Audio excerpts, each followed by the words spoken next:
Cordillera Administrative Region na sakay ng kadiwa truck, patay sa karambola ng 3 sasakyan doon sa Ramon Isabela.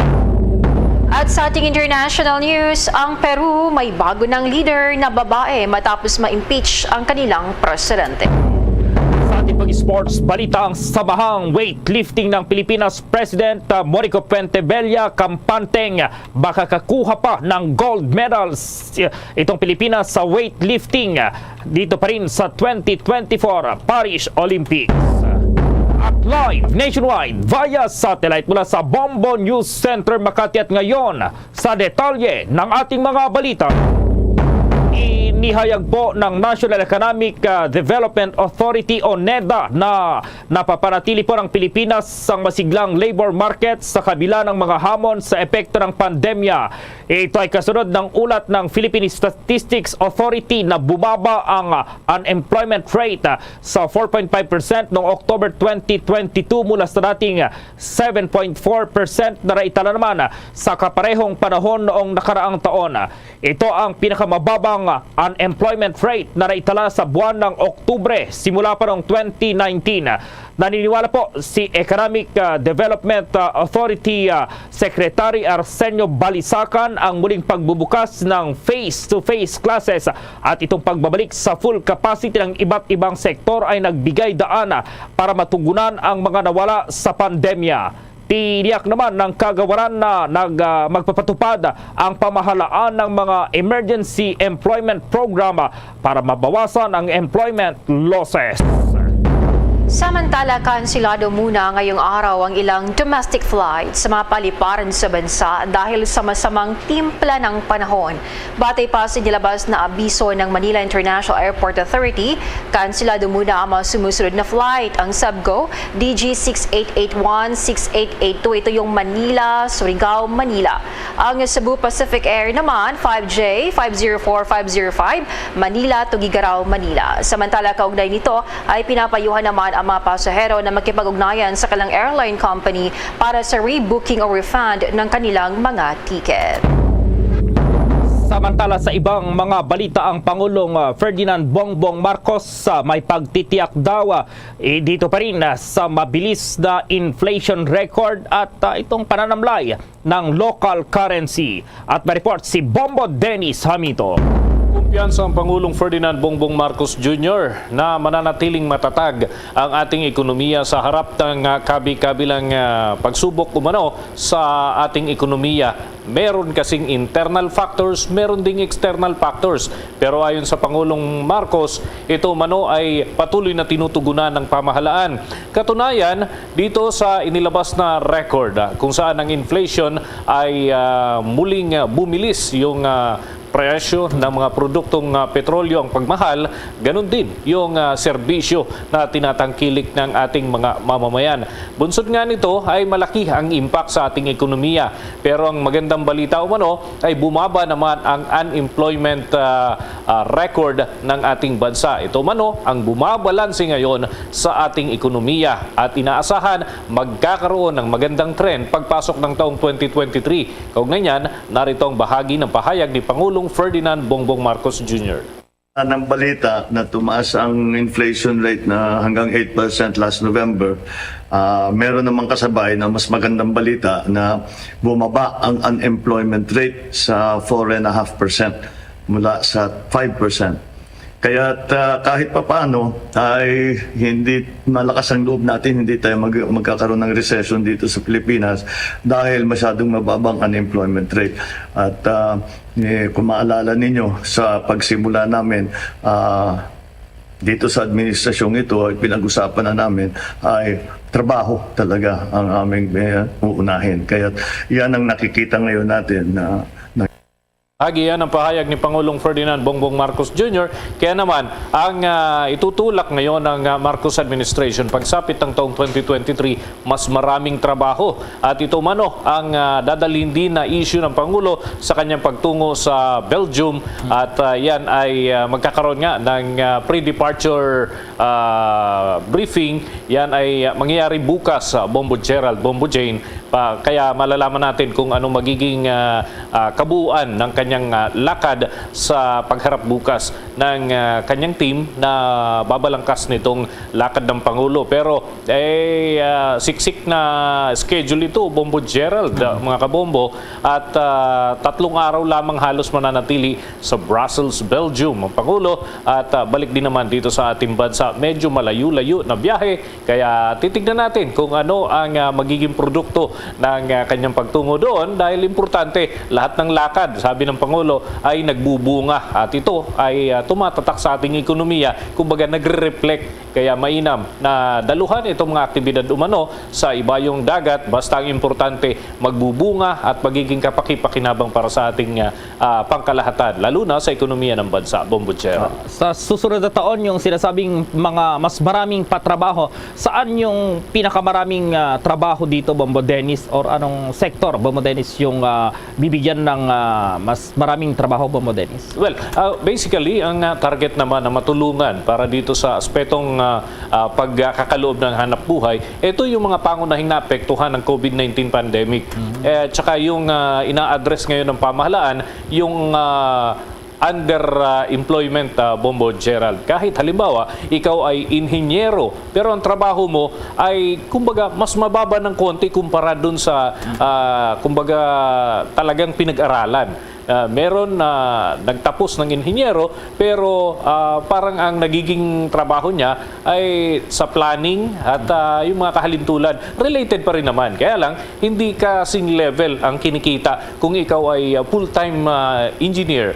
Kung halimbawa naman, ikaw ay isang scientist, pero pansamantala ay nasa mga pribadong tanggapan muna, pwede din naman. Kikita pa rin naman, pero syempre, hindi katulad ng ginagampanan yung kabuuan ng function bilang isang eksperto, kumbaga, doon sa level na yun, Bombo Gerald. So, yung professional level, kumbaga, yung professional P, medyo na isasantabi yun. Pero ang importante ay nandyan at sinatsaga ng karamihan sa ating mga kababayan na magtrabaho kahit mas maliit ang kita. Basta tuloy-tuloy. Continuous ang hanap buhay at nakakatulong din naman sa kapwa. Dahil nga, yung kanyang expertise na ibabahagi niya, Bombo Gerald. Lastly, anong oras aalis ang Pangulong Marcos bukas patungo doon sa Belgium, Bombo Dennis? Well, hindi pa naman agad-agad aalis, Bombo Gerald. Ilalatag pa lamang bukas yung magiging lakad ng Pangulo. Kumbaga, ilalahad ng Department of Foreign Affairs kung ano ang magiging schedule, final schedule ng Pangulo. So, bukas ay aasahan natin ang sa publiko ng ilang aktibidad ng Pangulo, at dito natin malalaman ang iba pang detalye niyan, at dito mismo sa Bombo Radio Philippines ihahatid natin yung mga update hinggil pa rin sa lakad ng Pangulo. Okay, Bombo Dennis. Para sa Bombo Network News, Bombo Dennis Hamito nag-uulat para sa Pambansang Radyo ng Pilipinas, Basta Radio, Bombo! Ang saya ng Pasko nang dahil sa'yo. Merry Munchkin, Merry Christmas, Merry Christmas, Merry Munchkin to you.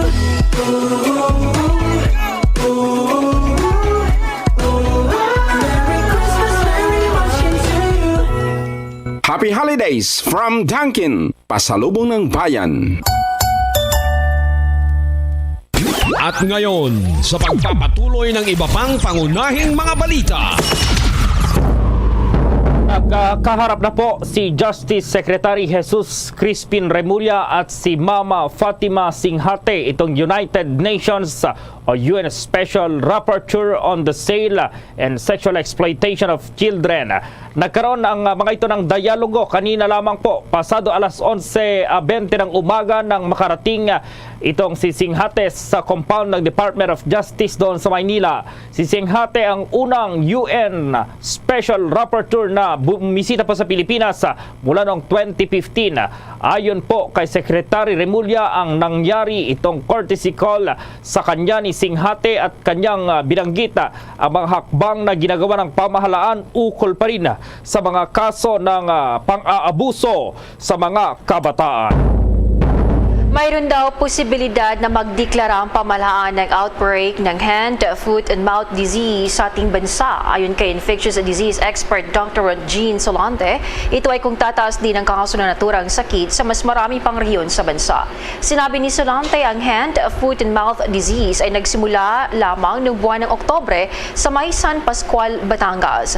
Kung maaalala, nasa 150 kaso ng hand, foot, and mouth disease ang na-detect dito na karamihan ay mga batang mayroong edad 16 years old. Noong nakaraang buwan naman ay nasa 540 hand, foot, and mouth disease cases ang na-detect sa Albay at apektado ang mga batang may edad 1 hanggang 10 taong gulang. Sa kaparehong buwan, noong Nobyembre naman, 145 cases din ang naitala sa Ilocos Region at naapektuhan dito ang mga batang may edad na 4 hanggang sa 9 na taong gulang. Mula naman noong buwan ng Oktobre hanggang Disyembre 6, naitala sa National Capital Region ang 155 hand, foot, and mouth disease cases at apektado ang mga batang mayroong edad na 11 taong gulang pababa. Kaya naman sinabi ni Solante na medyo kalat na ang hand, foot, and mouth disease at pwedeng magdeklara anumang oras ng outbreak, lalo na't marami na ring rehiyon ang apektado. Unang rito, sinabi ng Department of Health na ang mga kaso ng hand, foot, and mouth disease ay tumaas na sa Metro Manila pero wala pa raw namang deklarasyon ng outbreak. Sinegundahan din ito ni Solante at sinabing ang 155 hand, foot, and mouth disease cases sa National Capital Region ay hindi para rason ng pagdedeklara po ng outbreak. Pwede lamang daw magdeklara kung ang kaso ay kumalat na sa kalapit na mga rehiyon sa mahigit 100% kumpara sa mga kaso noong nakaraang taon. Ang mahalaga naman daw dito ay hindi pa napupuno ang mga ospital ng mga pasyente ng naturang sakit. Isa rin daw ito sa mga basehan kung kailan mag-declare ng outbreak. Ayon sa World Health Organization, ang hand, foot, and mouth disease ay common infectious disease na karaniwang nakakaapekto po sa mga bata. Kabilang sa mga sintomas ng hand, foot, and mouth disease ay fever, itong painful sores, ito pong sa bibig, maging rash na may blisters sa kamay, paa at sa buttocks. Pinayuhan naman ng Department of Health ang publiko na mainam na ipagpatuloy pa rin ang pagsusuot ng face mask na isa sa proteksyon sa hand, foot, and mouth disease. Sinabi ni Undersecretary Rosario Vergere, Officer in Charge ng Department of Health, na isa ring mabisang panlaban sa naturang sakit ang paghuhugas ng kamay. Ginawa ni Vergere ang payag upang matulungan ang mga magulang na maproteksyonan ang kanilang anak. Paliwanag pa ni Vergere, kalimitang tinatamaan ng hand, foot, and mouth disease ang mga batang 12 anyos pababa. Ipinunto pa ni Vergere na ang hand, foot, and mouth disease ay tumatagal lamang ng ilang araw kapag tinamaan ng sakit, pero ito ay delikado sa mga batang may comorbidity o immunocompromised dahil sa posibleng komplikasyon. Kabilang sa sintomas ay ang lagnat, mouth sores at skin rash. Samantala, mahalaga din anya na alam ng mga guro ang sintomas nito ng hand, foot, and mouth disease upang maihiwalay agad ang estudyante na tinamaan ng sakit at hindi na makapanghawa pa. Samantala po, mayroong Queen City Development Bank ang binuksan sa San Miguel, Iloilo branch, nagbukas upang magbigay yan ng serbisyo sa mas maraming Pilipino. May report dyan ang Bombo Radio Iloilo. Kasabay ng selebrasyon ng kapistahan ng Immaculada Concepcion ngayong araw, nagbukas na ang Queen Bank San Miguel Branch upang magbigay ng serbisyo sa mga residente ng bayan ng San Miguel at mga katabing bayan. Ang Queen Bank San Miguel Branch ay ang pinakabagong branch na itinayo sa layunin na mapalawak at mapaunlad ang serbisyo para sa mga Ilonggo. Sa prayam ng Bombo Radio kay Miss Margaret Ruzzi Florete, ang President at Chief Executive Officer ng Queen City Development Bank, sinabi nito na ilan sa mga serbisyong handog ng Queen Bank ay ang savings and checking account, dollar deposit account, loan services, foreign exchange, US dollar to peso, Western Union, Bayad Center, bills payment, mobile banking at mayroon pang 2 automated teller machine para sa mas mabilis na serbisyo para sa publiko. Ang Queen Bank ay member ng BancNet, PDIC at Florete Group. Ito ay regulated ng Bangko Sentral ng Pilipinas. Today is December 8, the feast day of the Immaculate Conception of the Blessed Virgin Mary. Queen Bank, it's opening its branch here in San Miguel, Iloilo, completing the 3 branches in the Aliosan area.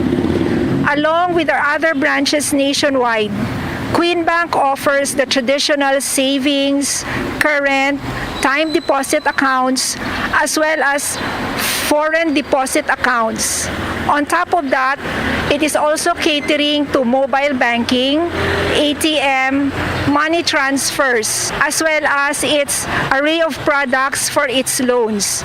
For now, we are pushing our business loan here in San Miguel, Iloilo, because we feel that is where we matter the most, helping the community in their needs to make their business and their lives better and brighter. So thank you, San Miguel, for welcoming us in your community, and we hope to be of better service to all of you. Thank you. Si Miss Margaret Ruzi Florete, ang President at Chief Executive Officer ng Queen City Development Bank. Ikinatuwa naman ni San Miguel Iloilo Mayor Marina Goreseta ang pagpapatayo ng Queen Bank branch sa kanilang bayan dahil anya patunay ito ng pag-unlad ng kanilang lugar. Talagang malaki ang tulong ng pag-open ng bank dito sa San Miguel, no? First of all, I always heard the saying na pag ang municipality ay may mga bangko, that means nagpo-progress yan sila. So that is the effect sa aming mga kababayan, oo. Kasi para maintindihan nila na pag may bangko pala dito, nagprogreso na kami. So they will be happy and then they will be encouraged na magdeposito rin sila o mag-save sila. Si San Miguel Iloilo Mayor Marina Goreseta. Para sa Bombo Network News, ito si Bombo Ayan Gahete para sa Pambansang Radyo ng Pilipinas.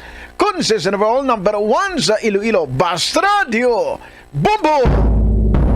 Buo ang paniniwala ni Justice Secretary Jesus Crispin Boying Remolla na malaki ang may tutulong ng SIM card registration law sa laban ng bansa kontra online sexual abuse and child exploitation. Dahil dito, pinapamadali na ni Remolla sa Kongreso ang pagbalangkas ng implementing rules and regulation ng nasabing batas para anya agad itong may patupad.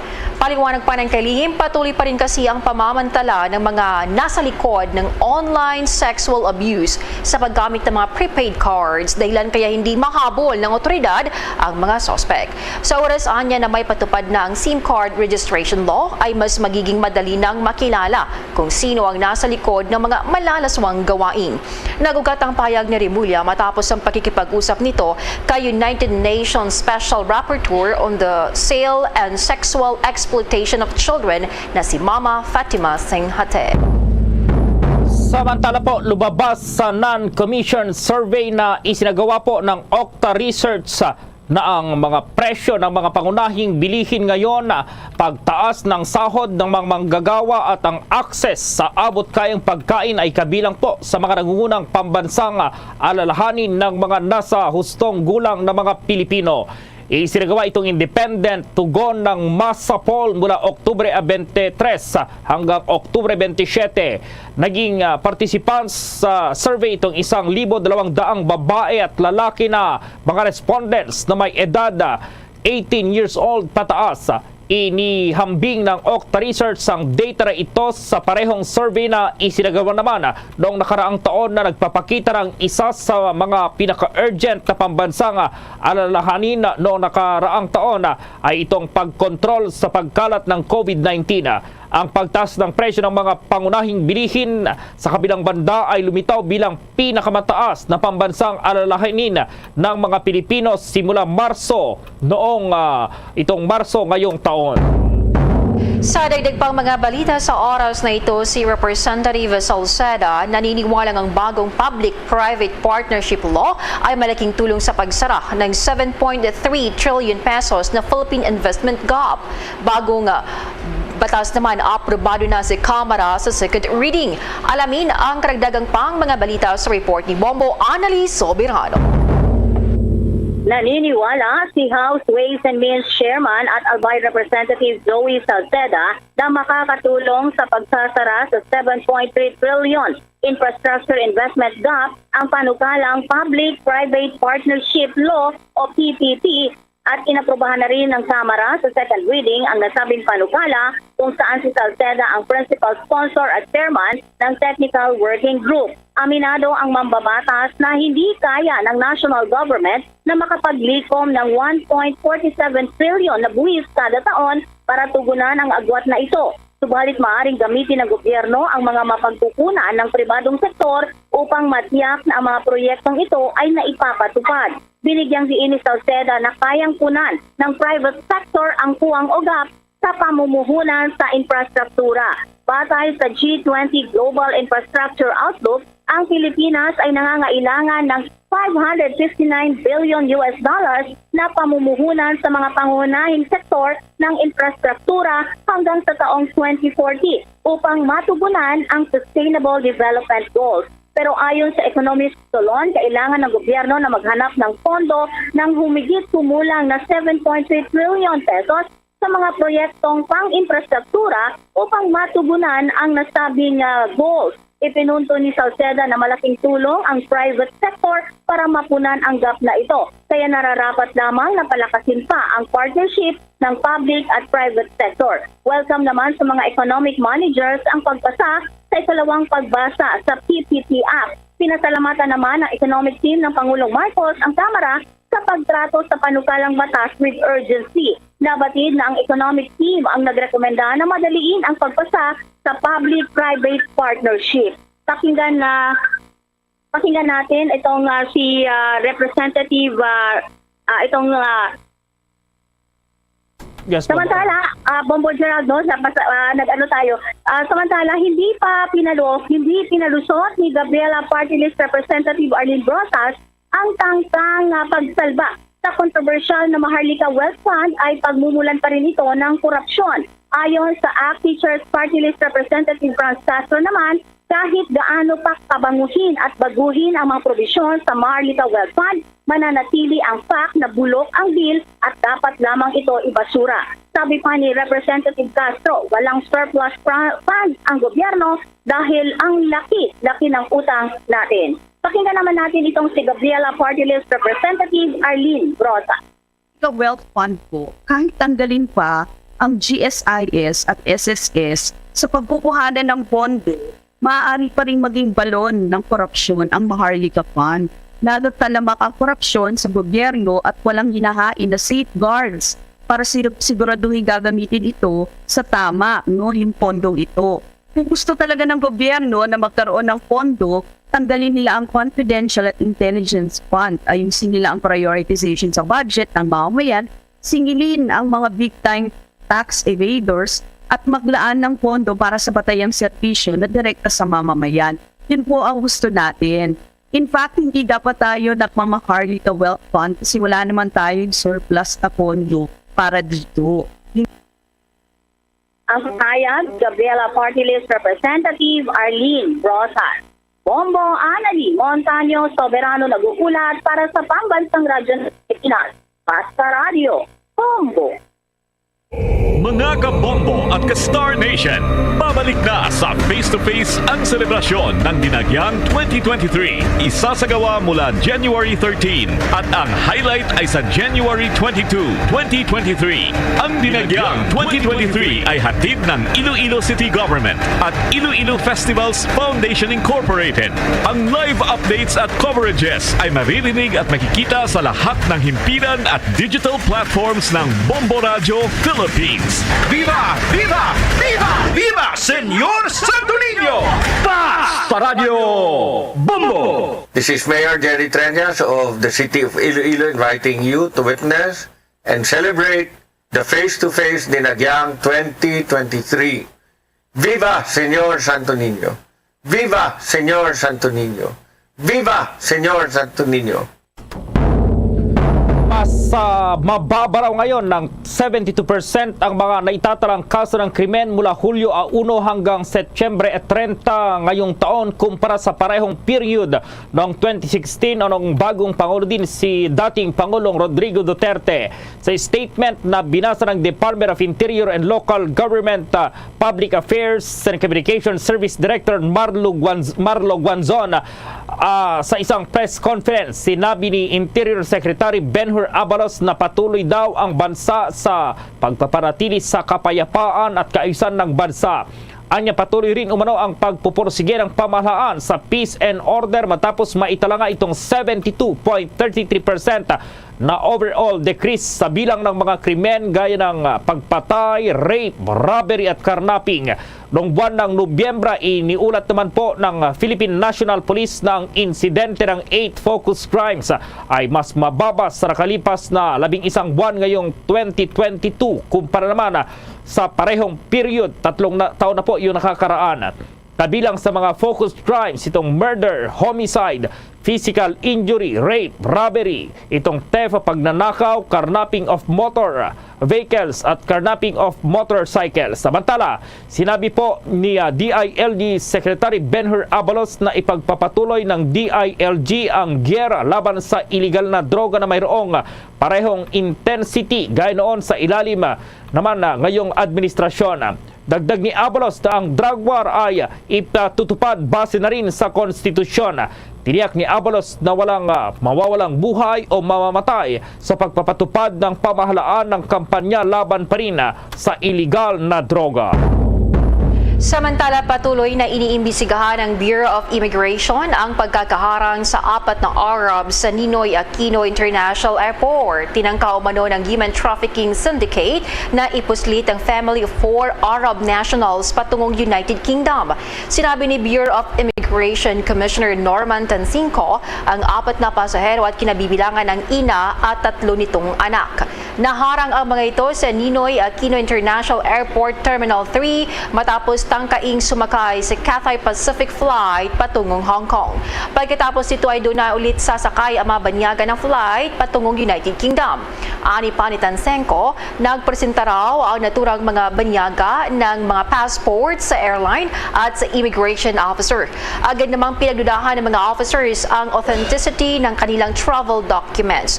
Lumalabas naman sa examination ay sinagawa ng Bureau of Immigration Forensic Documents Laboratory na peke ang kanilang mga pasaporte.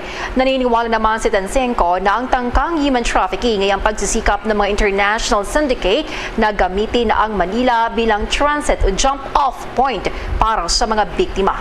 Ayon naman kay Bureau of Immigration Sport Operations Chief Attorney Carlos Capulong, ang mga pasahero ay dumating sa Manila noong November 6 at nanirahan dito ng 2 linggo bago mag-book ng kanilang outbound flight. Sa iba pang mga balita, itong gender empowerment dito sa bansa patuloy raw na isinusulong ng ilang mambabatas. By report si Bombo JC Galvez. Mariing sinusulong na ilang mga mambabatas ang gender empowerment o ang pagkakaroon umano ng pantay na pagtingin at hindi bumabase sa anumang kasarian, gayon din ang paglaban sa diskriminasyon. Sa pagdinig sa Senado, binigyan din ni Senator Pia Cayetano na ang Pilipinas ay kinakailangan umano magkaroon ng gender-sensitive parliament kung saan ang mga kalalakihan at kababaihan ay nagtutulungan sa paglikha ng mga patakaran na tutugon sa usaping ito. Ikinalungkot ng mambabatas na ang mga kababaihan umano sa bansa ay nakararanas pa rin ng diskriminasyon sa trabaho maging sa kanilang tahanan. Dagdag pa niya, nahihirapan din daw ang mga kababaihan na magkaroon ng access to healthcare kagaya ng panganganak at marami pang iba. Pakinggan pa natin ang bahagi ng payag ni Senator Pia Cayetano.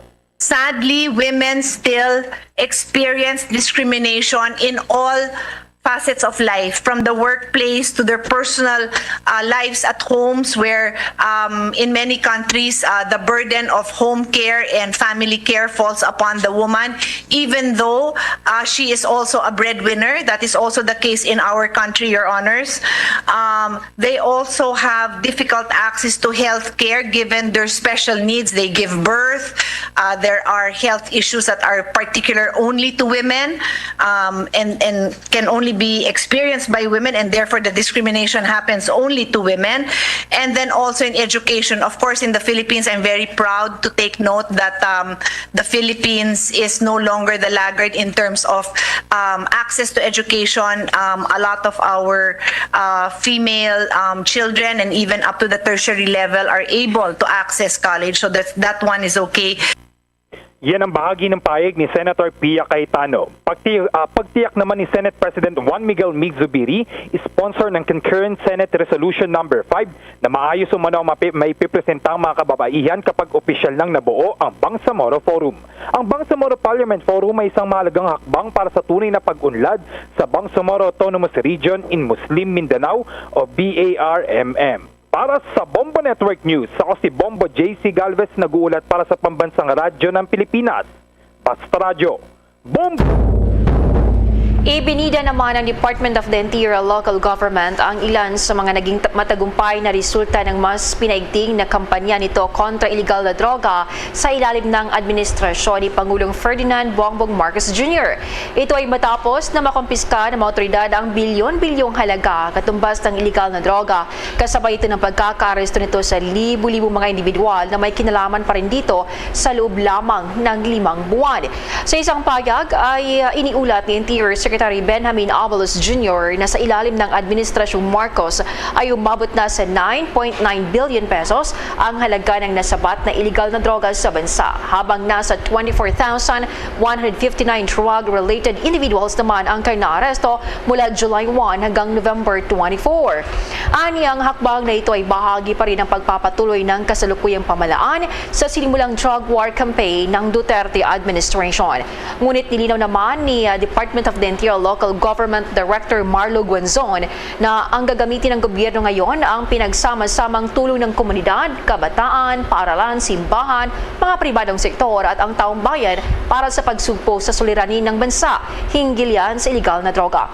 Kung maalala, kaugnay nito ay kamakailan lang ay naglusad na rin ang nasabing kagawaran ng kanilang nationwide anti-illegal drugs program na tinatawag na Buhay Ingatan, Droga'y Ayawan or BIDA campaign na nakafocus naman sa demand reduction at rehabilitation ng mga individual na nalulong na dito.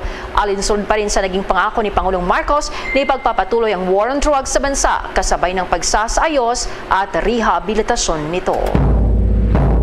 Samantala po, bumaba naman itong Philippine Gross International Reserves or GIR noong buwan ng Nobyembre. Ayon po sa Bangko Sentral ng Pilipinas, ito ay dahil na rin sa outflows mula sa mga bayad ng gobyerno sa kanilang debt obligations o mga utang. Base sa datos na inilabas ng Central Bank, ang gross international reserves ay nasa 93.94 billion US dollars katumbas ng mahigit 5 trillion pesos noong nakaraang buwan mula sa dating 94.2 billion noong buwan ng Oktubre at 107.7 billion US dollars naman noong November 2021. Sinabi ng Bangko Sentral ng Pilipinas na ang pinakahuling level ay katumbas ng 7.5 months worth ng imports ng mga goods at bayad ng mga services at primary income. Nasa 6.9 times ito na short-term external debt base sa original maturity at 4.2 times base na rin sa residual maturity. Base sa pinaghuling datos mula sa Bureau of Treasury, ang running debt o itong utang ng pamahalaan ay naitala sa all-time high na 13.64 trillion noong katapusan ng buwan ng Oktubre mula sa dating 13.5 trillion pesos. Ang Department of Trade and Industry sinabi na sapat na ang 500 pesos para makabili ng Noche Buena items. Ilang consumer hindi sang-ayon. May pag-ulat si Bombo Victor Liantino. Momo Gerald, mangiyak-ngiyak ngang sinagot ni Aling Nilfa Abayon ang tanong kung magkakasya ba ang 500 pesos pambili ng Noche Buena items ng kanilang pamilya ngayong darating na Pasko.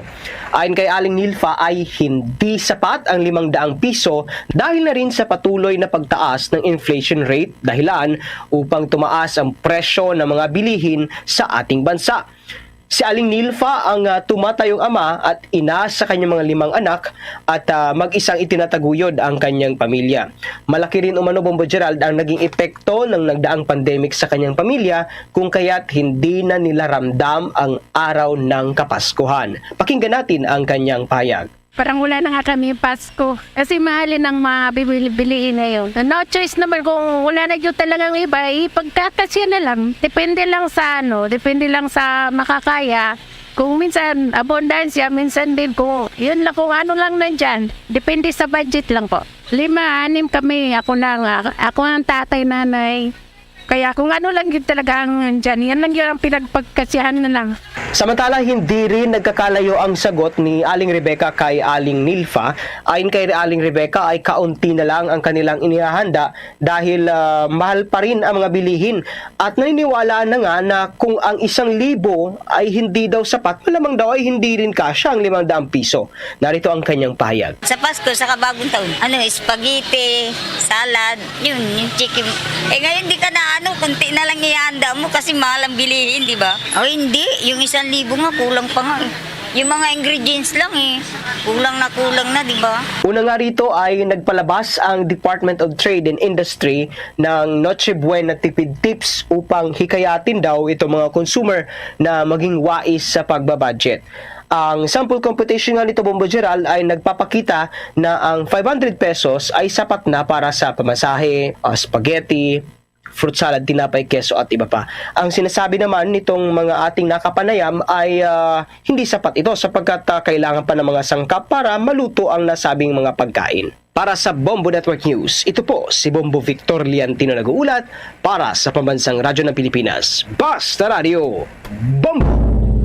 Muling nagpaalala naman ang Department of Migrant Workers sa DMW na huwag basta-basta makipagtransaksyon sa mga travel consultancy firms na nag-aalok ng mga trabaho po sa ibayong dagat, lalong-lalo na yung mga gustong mag-abroad.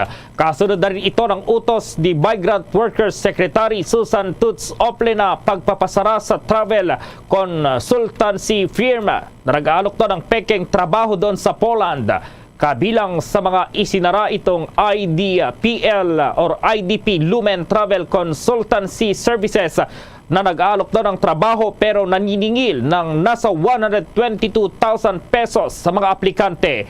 Sa isinagawang operasyon ng Anti-Illegal Recruitment Branch ng Philippine Overseas Employment Administration o POEA sa headquarters ng firm na matatagpuan sa San Fernando doon sa Pampanga at kanilang mga opisina sa Santiago City sa Isabela at Tabuk sa Kalinga. Lumalabas sa surveillance operations na isinagawa ng Anti-Illegal Recruitment Branch na ang IDP Lumen ay nag-aalok ng trabaho sa Poland gaya ng truck drivers, welders at factory workers na mayroong umanong buwanang sahod na nasa 35,000 hanggang 124,000 pesos.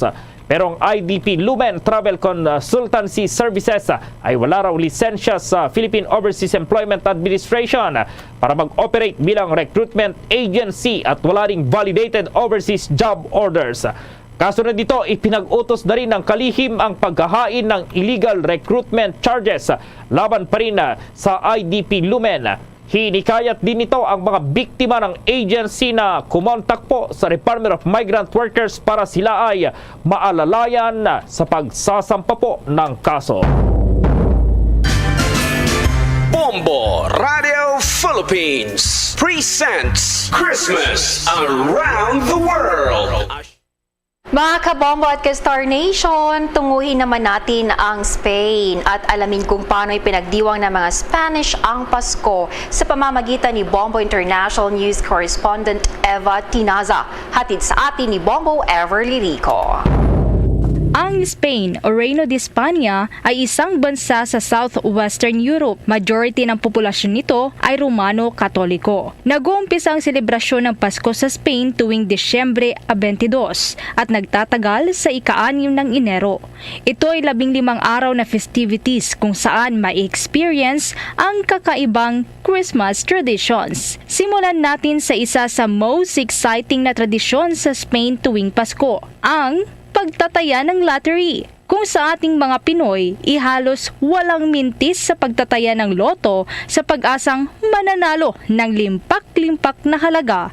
Abay doon sa Spain, tuwing sasapit ang Spanish National Lottery o Loteria de Navidad sa Spanish, ay milyong-milyong Espanyol ang bumibili ng tickets sa lottery at lahat ay sabik na subukan ang kanilang swerte na mapanalunan ang malaking jackpot money na kilala bilang El Gordo o The Fat One na pumapalo ang jackpot money sa mahigit 2 bilyong euro. 92,052. Nag-umpisa ang tradisyon na ito sa Spain noong 1812. Ayon kay Bombo International News Correspondent Eva Tinaza na mahigit 20 taon na sa Spain, sa tuwing Pasko, naglalagay na ng mga naglalakihang Christmas tree at Christmas lights sa Spain. Lalo na yung sa Christmas is yung paglalagay ng malalaking Christmas light, lantern, or Christmas tree. Diyan po sa labas, doon po yun po yung kinaugalian po ng mga Spanish na magsiselfie at lumalabas lahat ng tao. Tapos pag Pasko naman, meron yung lahat ng mga families ay magkakasama-sama po. Isa pa sa kakaibang pagdiriwang ng Pasko sa Spain ay wala silang Santa Claus. Sa halip ay 3 kings o 3 wise men na sina Melchor, Gaspar at Baltasar na nagbibigay ng mga regalo sa mabubuting bata tuwing Feast of Epiphany sa ika-6 ng buwan ng Enero. Porta de Belén o Stable of Bethlehem naman ang tawag sa nativity scene sa Spain na traditional na makikita sa mga kabahayan, sa shop windows at town squares, at may ibinibenta pang mga handmade figurines sa mga Christmas markets. Ang Christmas church services naman sa Spain ay napakahalagang parte ng Pasko. Maraming nagtutungo sa Midnight Mass o La Misa del Gallo na ibig sabihin ay the Mass of the Rooster, dahil pinaniniwalaan sa Spain na ang isang rooster ay tumilaok sa mismong gabi na isinilang si Jesus. Ang Midnight Mass ay isang special na panahon para sa mga pamilyang Espanyol para magsalo-salo, magpasalamat at magdiwang sa kapanganakan ni Jesus. Mas nauuna naman tayo ng 7 oras dito sa Pilipinas na magdiwang ng Pasko kesa sa Spain. Bago ang Noche Buena doon o Christmas Eve, idinaraos din sa December 25, ang mga bata ay nakikibahagi sa tinatawag na Piden el Aguinaldo, kung saan kumakanta sila ng carols sa kanilang kapitbahay sa pag-asang makakatanggap ng pera. Karamihan ng mga pamilya ay kumakain na ng Christmas meal bago ang church service. Ang traditional Spanish Christmas dinner naman ay tinatawag na Pavo Trofado de Navidad, na isang turkey na may lamang truffles, at isa pang inihahanda ay ang Polarda Asada o roasted chicken. Sa Galicia naman, dun sa isang rehiyon sa northwest ng Spain, tanyag na Christmas meal doon ay seafoods. Narito pa ang pagbabahagi ni Bombo International News Correspondent Eva Tinaza pahinggil pa sa kung papaano ang ginagawang paghanda ng mga pamilyang Espanyol. So usually, hindi naman masyadong ma'am, yung special like food, no? Yung mga hindi naman sila yung complicated na maghanda ng mga nila sa Christmas. Like shrimp, mga pabo, and mga salad lang. Very simple lang sila. Hindi naman gaya po sa atin talaga na we are preparing a lot of food, no? Ganun talaga sa ating kakanin. Like mga lechon. Hindi naman po mga simple lang po. Samantala, ibinahagi din ni Bombo International News Correspondent Eva na kahit na matagal na ito sa Spain ay hindi pa rin nawawala sa Filipino community doon ang pagbibigayan ng regalo at syempre ang pagsasalo-salo tuwing Pasko. Kasi bihira lang po yung may pamilya talaga. Dahil ako po, isa lang ang anak ko dito and wala naman po akong kasama pang iba. So ganun po, very sad kasi pag incomplete na family talaga, yung namimiss mo talaga yung kompleto kayo at yun po yung naisip namin na magkaiba talaga yung Mas maganda na umuwi na lang po kami sa Pilipinas gaya ng Christmas sana or bagong taon para sa aming OFW. Pero nahirapan po kami, ma'am, talaga. Kasi napakarami po yung trabaho po dito pag ganitong holiday, especially for Christmas. Very Merry Christmas in advance sa ating lahat, lalo na dyan sa Pilipinas. Of course, sa mga taga Ilocos Sur, Ilocos Norte, sa mga pamilya ko dyan.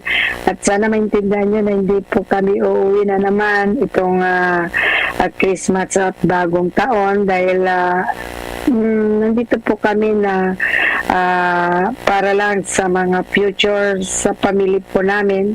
Ang hirap po talaga maging OFW kahit na gusto naman namin na umuwi sa Christmas ay nahirapan po kami lalo na ngayon na ganitong holiday, ma'am. Watch out for the next edition of Christmas Around the World. Various celebrations of Christmas by the different countries of the world. Only heard and seen at Bombo Radio Philippines. That news was brought to you by Dunkin, pasalubong ng bayan. Ang sapat na supply ng kuryente naman tiniyak ng Manila Electric Company at Energy Regulatory Commission kaugnay ng mawawalang 670 megawatts na power supply. At ma-report si Bombo Eliza Eclarinal. Sinigurado ng Energy Regulatory Commission ang sapat na supply ng kuryente kaugnay ng mawawalang 670 megawatts sa Manila Electric Company matapos na itigil ng South Premier Power Corporation ang kanilang power supply deal. Kung matatandaan, pansamantalang itinigil ng nasabing malaking korporasyon ang kanilang kasunduan sa Manila Electric Company, kaya naman wala umano itong nagawa kundi kumuha ng supply sa iba pang maaaring pagkunan ng supply ng kuryente. Ayon kay Attorney Monalisa Di Malanta, chairperson ng Energy Regulatory Commission, may mga pinagkukuhanan pa naman umano ang Manila Electric Company ng supply ng kuryente na kung saan ang mga nakakontrata sa kanila ay maaari pang taasan yung kinukuhang supply nito. Dagdag pa niya, kumpiyansa naman daw ang Meralco na marami itong pagkukuhanan ng supply para mapunan ang mawawalang 670 megawatts ng kuryente. Nauna nang itinanggi ng Energy Regulatory Commission ang petisyon ng South Premier Power Corporation at Meralco para sa taas presyo ng kuryente na nagpapatupad ng power supply agreement na inilagay naman para maprotektahan ang mga gumagamit ng kuryente mula sa mga unscheduled rate hikes. Liban dito, nakikipag-ugnayan na rin ang Manila Electric Company o Meralco sa mga kumpanya upang makakuha ng power supply para na rin umano maiwasan ang patuloy na pagtaas ng presyo ng kuryente sa mga wholesale electricity spot market. Narito at pakinggan natin ang bahagi ng kanyang pahayag.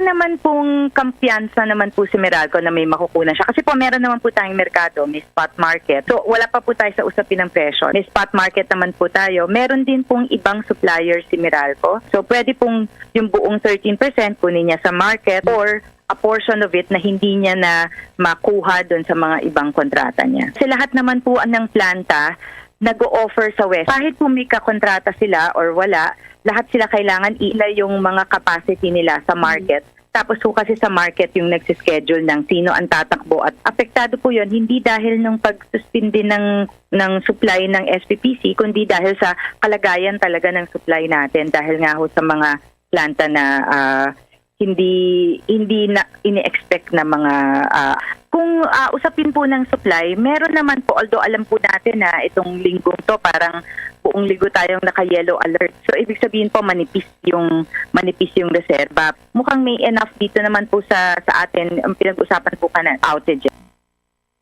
Kaugnay pa niyan, inihayag niya rin na ang isyong ito ay hindi sapat para mag-brownout o mawalan ng kuryente ang mga lugar na saklaw ng Manila Electric Company. Una na rito, binigyang diin pa ni Attorney De Malanta na lagi umano nilang pinaghahandaan ang posibleng mahababang supply ng kuryente, partikular na kapag summer season dito sa ating bansa, na talaga namang kulang na kulang sa power supply. Para sa Bombo Network News, ito si Bombo Eliza Eclarinal nag-uulat para sa Pambansang Radyo ng Pilipinas. Basta Radyo, Bombo! Bombo Police Report! Isang Ang malungkot na balita sapagkat mayroong 2 kawani raw ng Department of Agriculture doon sa Cordillera Region na sakay ng kadiwa truck patay sa karambola ng sasakyan doon sa Isabela. May report ang Bombo Radio Kawayan. 2 kawani ng Department of Agriculture o DA Cordillera ang nasawi matapos masangkot sa karambola ng mga sasakyan ang sinakyan nilang kadiwa truck sa National Highway Bugalyon proper, Ramon Isabela. Ang 2 namatay matapos isugod sa ospital sa Santiago City ay sina Addison Kyle Lao, kawani ng Department of Agriculture Cordillera, residente ng Puguisla Trinidad Benguet, at Karen Briones, magsasaka at kasapi ng Barangay Lawakan Organic Farmers Association at residente ng Itogon Benguet. Kasalukuyan namang ginagamot sa ospital ang driver ng kadiwa truck na si Tommy Timoteo, residente ng Itogon Benguet. Sa naging panayam ng Bombo Radio Kawayan, inihayag ni Police Major Christopher Danao, ang hepe ng Ramon Police Station, binabagtas ng kadiwa truck ng DA Cordillera. Sakay ang mga biktima ng binangga ng Toyota Vios na minamaneho ni Alan Mark Barroza, residente ng Bugalyon Norte, Ramon Isabela. Dahil sa lakas ng impact ng pagkakabangga at bumangga din ang sinakyan ng mga biktima sa trailer truck na minamaneho ni Mark Andy Bago, residente ng Bantay, Solana, Cagayan. Dinala sa paggamutan ang mga sakay ng kadiwa truck ng DA car, ngunit binawian ng buhay sina Lao at Briones habang nilalapatan ng lunas. Sasampahan ang kasong 2 counts of reckless imprudence resulting in homicide at reckless imprudence resulting in physical injuries ang driver na si Barroza na lango sa nakalalasing na inumin nang naganap ang aksidente. Ganito ang bahagi ng pahayag ni Police Major Christopher Danao, ang hepe ng Ramon Police Station. So ang may kasalanan dito is yung sa Vios. Ayon nga sa ating pagsisiyasat, tumakbo yung driver ng Vios after ng disgrasya, and mga alas 3 ng madaling araw nagkaroon ng hot pursuit, nakuha din ng ating kapulisan ng itong driver at siya, lasing. So dinala sa hospital, positive siya sa alcoholic breath. Ito namang driver at 2 pasahero ng Photon na pagmamayari ng Department of Agriculture Cordillera, yung 2 pasahero niya nung tinakbo sa hospital, buhay pa. But then after undergoing treatment, namatay sila sa hospital. Mula dito sa Bombo Radio Kawayan, ako si Bombo Ezekiel Kilang, nag-uulat para sa Pambansang Radyo ng Pilipinas at mula sa consistent overall #1 radio station sa Isabela, Basta Radio, Bombo. Bombo International News. Nagkaroon na ng unang babae na Pangulo ang Peru matapos ma-impeach ang dating presidente na si Pedro Castillo ilang oras matapos niyang subukang buwagin ang parliament. Si Dina Boluarte, dating vice presidente, ay nanumpa pagkatapos ng isang dramatikong araw sa Lima, Peru. Nauna nang inihayag ni Castillo na papalitan niyang kongreso ng isang pambihirang emergency government. Ngunit hindi ito pinansin ng mga mambabatas at sa isang emergency meeting ay na-impeach siya. Bombo Sports News.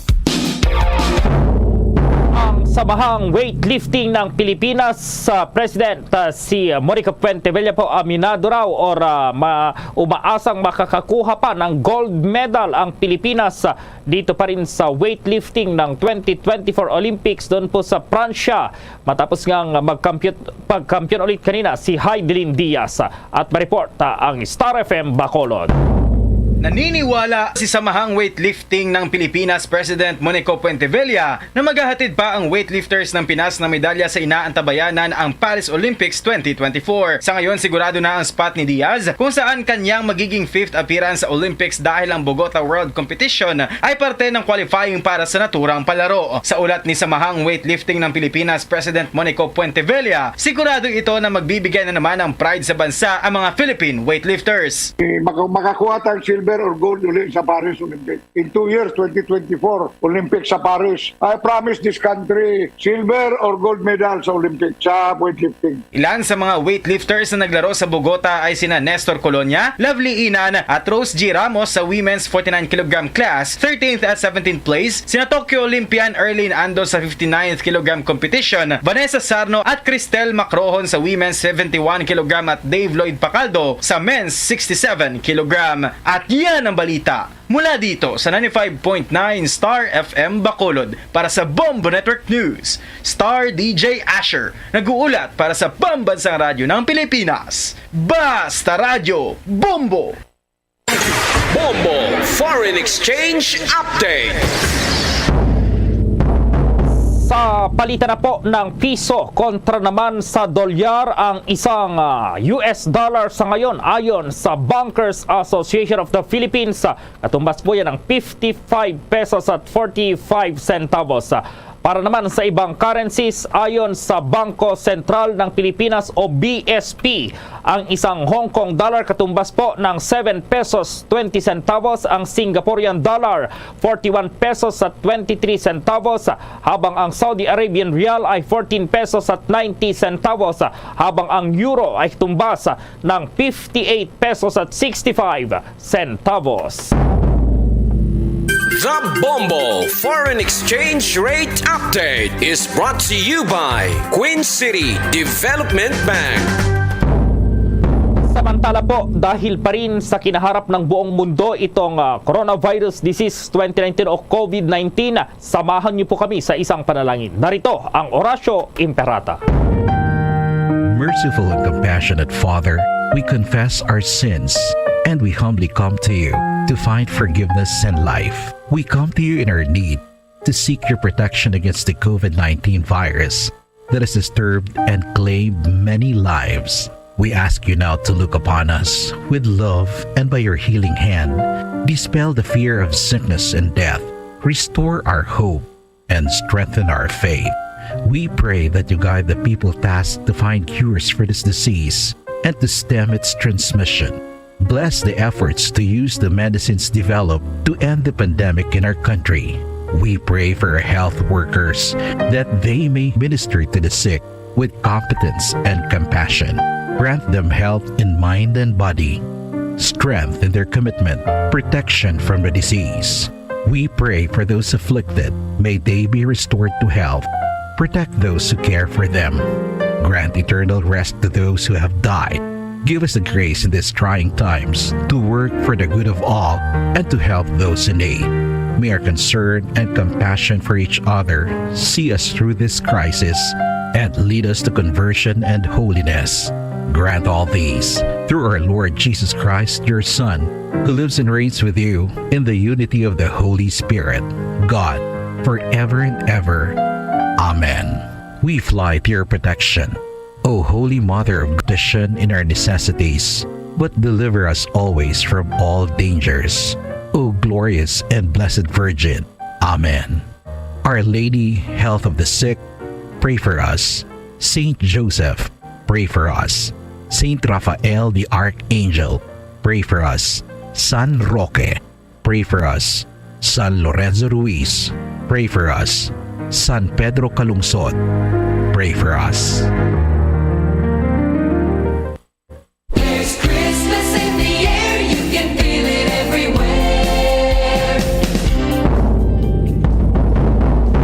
Mga kabombo at ka-Star Nation, bago ating Christmas countdown, trivia muna tayo.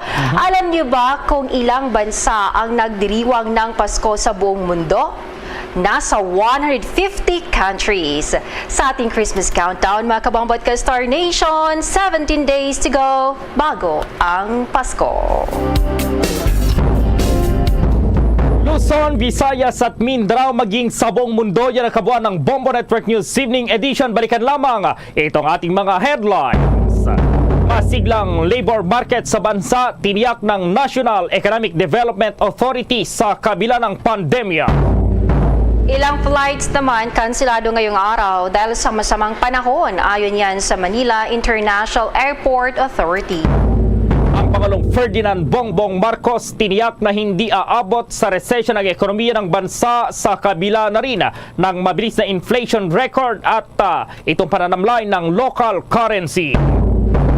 Queen City Development Bank San Miguel Iloilo Branch nagbukas na upang magbigay ng serbisyo sa mas maraming Pilipino. Samantala itong naitalang mga krimen mula Hulyo hanggang Setyembre ngayong taon, bumaba po ng 72% kumpara noong 2016 record. Ayon po yan sa Department of Interior and Local Government. Gender empowerment sa bansa naman patuloy na isinusulong ng ilang mga mambabatas.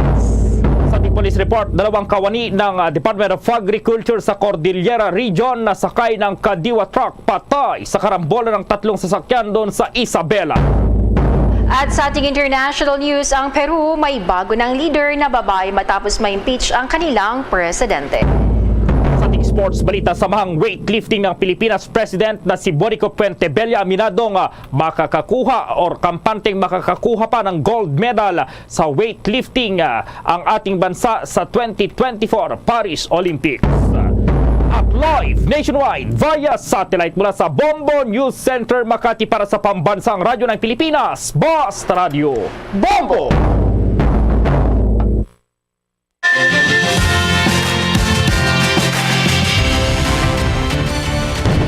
Bombo kahit kanino sa atin nagbibigay saya.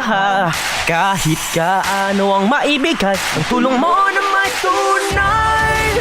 Bombo kahit kanino nangangailangan ng tulong. Pamasko para sa iyo ang aming lingkod. Maligayang Pasko sa lahat, Star FM at Bombo Radio.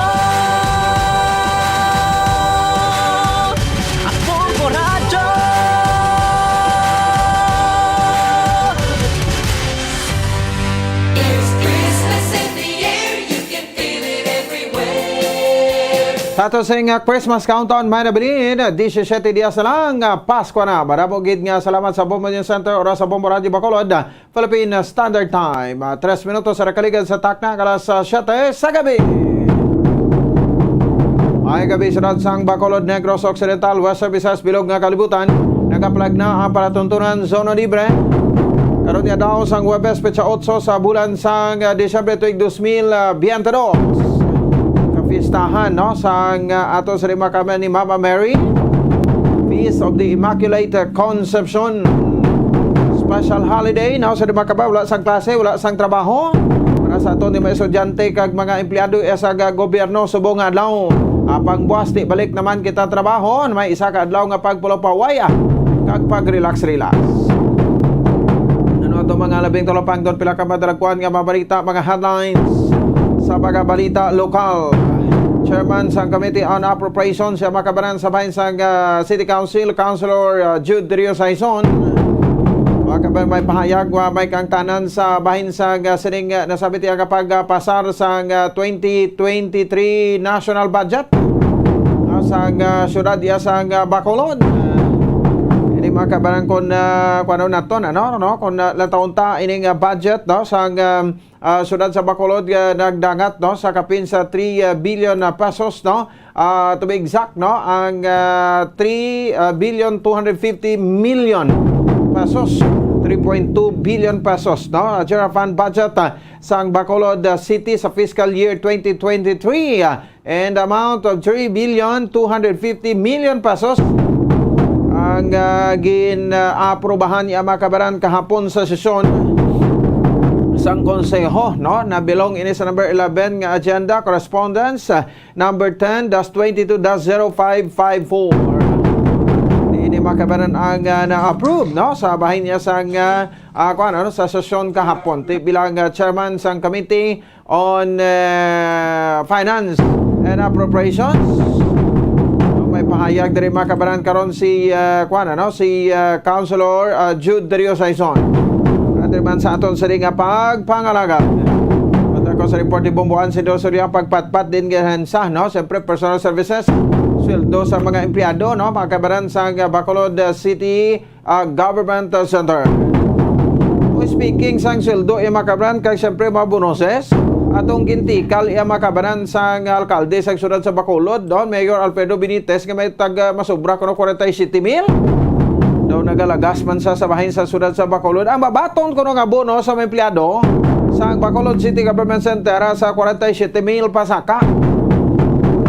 Di daw ay paman katupa hasta subong, ano? Mga kabanan, dumapropariho mo sa probinsya. Ti anas kondugangan niya ni Mayor Alfredo Benitez sa pagkabilyonaryo nilang ni siguro hindi man mahimo nga hindi magpamaskwa dira ay makabanan sa mga empleyado no sa Bacolod City Government Center para dako man ang pasalamatan sa mga empleyado. Di kabalo naman kita nga daan subong adjustment period pang ibanda no matamat na tipyok ang sadto nga pula nga mga empleyado nagputi na. Pero may ara gid ako no yato nga way gid nagtipyok nagpabilin gid sila iya kay ti daw kwan gid sila kuno iya committed gid sila sa bahin sang pulahan mo no sa grupo Progreso. Di ko sa bagay no mga kabadretso nyo man ina no kag ti mula na ang pangimanwa subong batian ti gid permi sa mga tinaga karaga kawa sa Mayor Alfredo Benitez no nga kalmintano kunong politika subong wala na sang puti wala sang pula. Ati aber. Ang taon tabi, no? Kung mag-amusin natin daw kanami, pero base sa sunod daw may nabalaan kita dra, no? Nga ba department heads ginapag-reshuffle kay butangan sang iya, no? Kay hambalo naman hindi sa kuno naman iya compatible sa amuna iya nga kwanin nga posisyon hindi sa competitive. Hindi makamet sa requirements ang ina ka posisyon, no? That's why nga kung kuan sana islan para pagiho bungkit urot dayon no. Wala na damo kuskus balunos bonus sang mga empleyado sa Kapitolyo sang syudad sa Bacolod wala pa mahatag. Pero way pa dinahom daw tini ka mo magkabalaka kay bilyonaryo ang mayor ninyo no diri sa bahin sang syudad sa Bacolod. So samtang duga pa sa diri nga babalita iyo makabanirman sa aton siri nga pagpalagad diriman sa aton siri iyang palatuntunan. So ti sa bahin sang aton siri makabombo karon mga balita na to no. So ang Central Negros Electric Cooperative so punan tari karon niya makabanan no ining headlines naton sa naligad pa ning Martes basi karon matigayon tanagid pagpabati naton iya makabanan no sang tingog no ni Attorney Marcos Aurelio Baflor ang legal counsel sa bahin sang Seneco Felperage Unit no nagfile sang kaso no sa diri makabanan nga violation sa Alta Felperage Act kag at the same time no kaso administratibo sa bahin sang Office of the Ombudsman sa balor nga 5.6 million pesos no kagin kawat nga kuryente makabanan sang barangay Singkang nga sila ang nagpatigayon sang illegal tapping no matapos nga sila ang ginutdan nga wala man nakabayad. Pero ti amo na nga kadako sang era sa barangay Singkang no nag-accumulate pang ilang kwan nga balayran sa kuryente.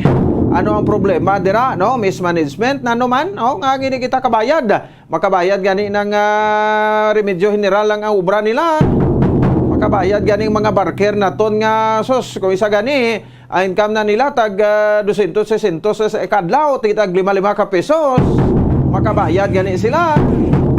Barangay Singkang ini makabayad nangawat pa ti iniya tapos sa iyang eleksyon no why na ni sang rason niya nga hambalon nga ti daw namulitika naman kamo daw matsagan ko sa inyo daw dito naman kamo sa piya kare dam ito pa amo na bala dayon ang pinsar sa tawo yan no ti karon kay tapos na eleksyon tinong ihambal abeng mamulitika naman kita ti ari legal ining isyu no sa dito makabanan so ang continuation kag ang kwan sini no ang panibago nga ti may ara iya makabaran sang kuan no sang pag-areglo may areglohan ay nga matabo iya sa tunga sang management sang Seneco kag sa the same time sa barangay Singkang sa balor 5.6 million pesos nga balayran sa kuryente na accumulate ini matapos silang nag-illegal tapping sa ginsuma gid ini gin pangabudlayan sang Seneco suma no bao ti sinuman nga tarpulano ning sagad ka barakang da sa negosasyon sa bahin sang Seneco Oh, mabalaan taman ni sa gyapon Amo gali sina no? So naguyang pa kamo tsimponyo. Nagbayad pa kamo sa abogado para nga mag-file sang kaso, no?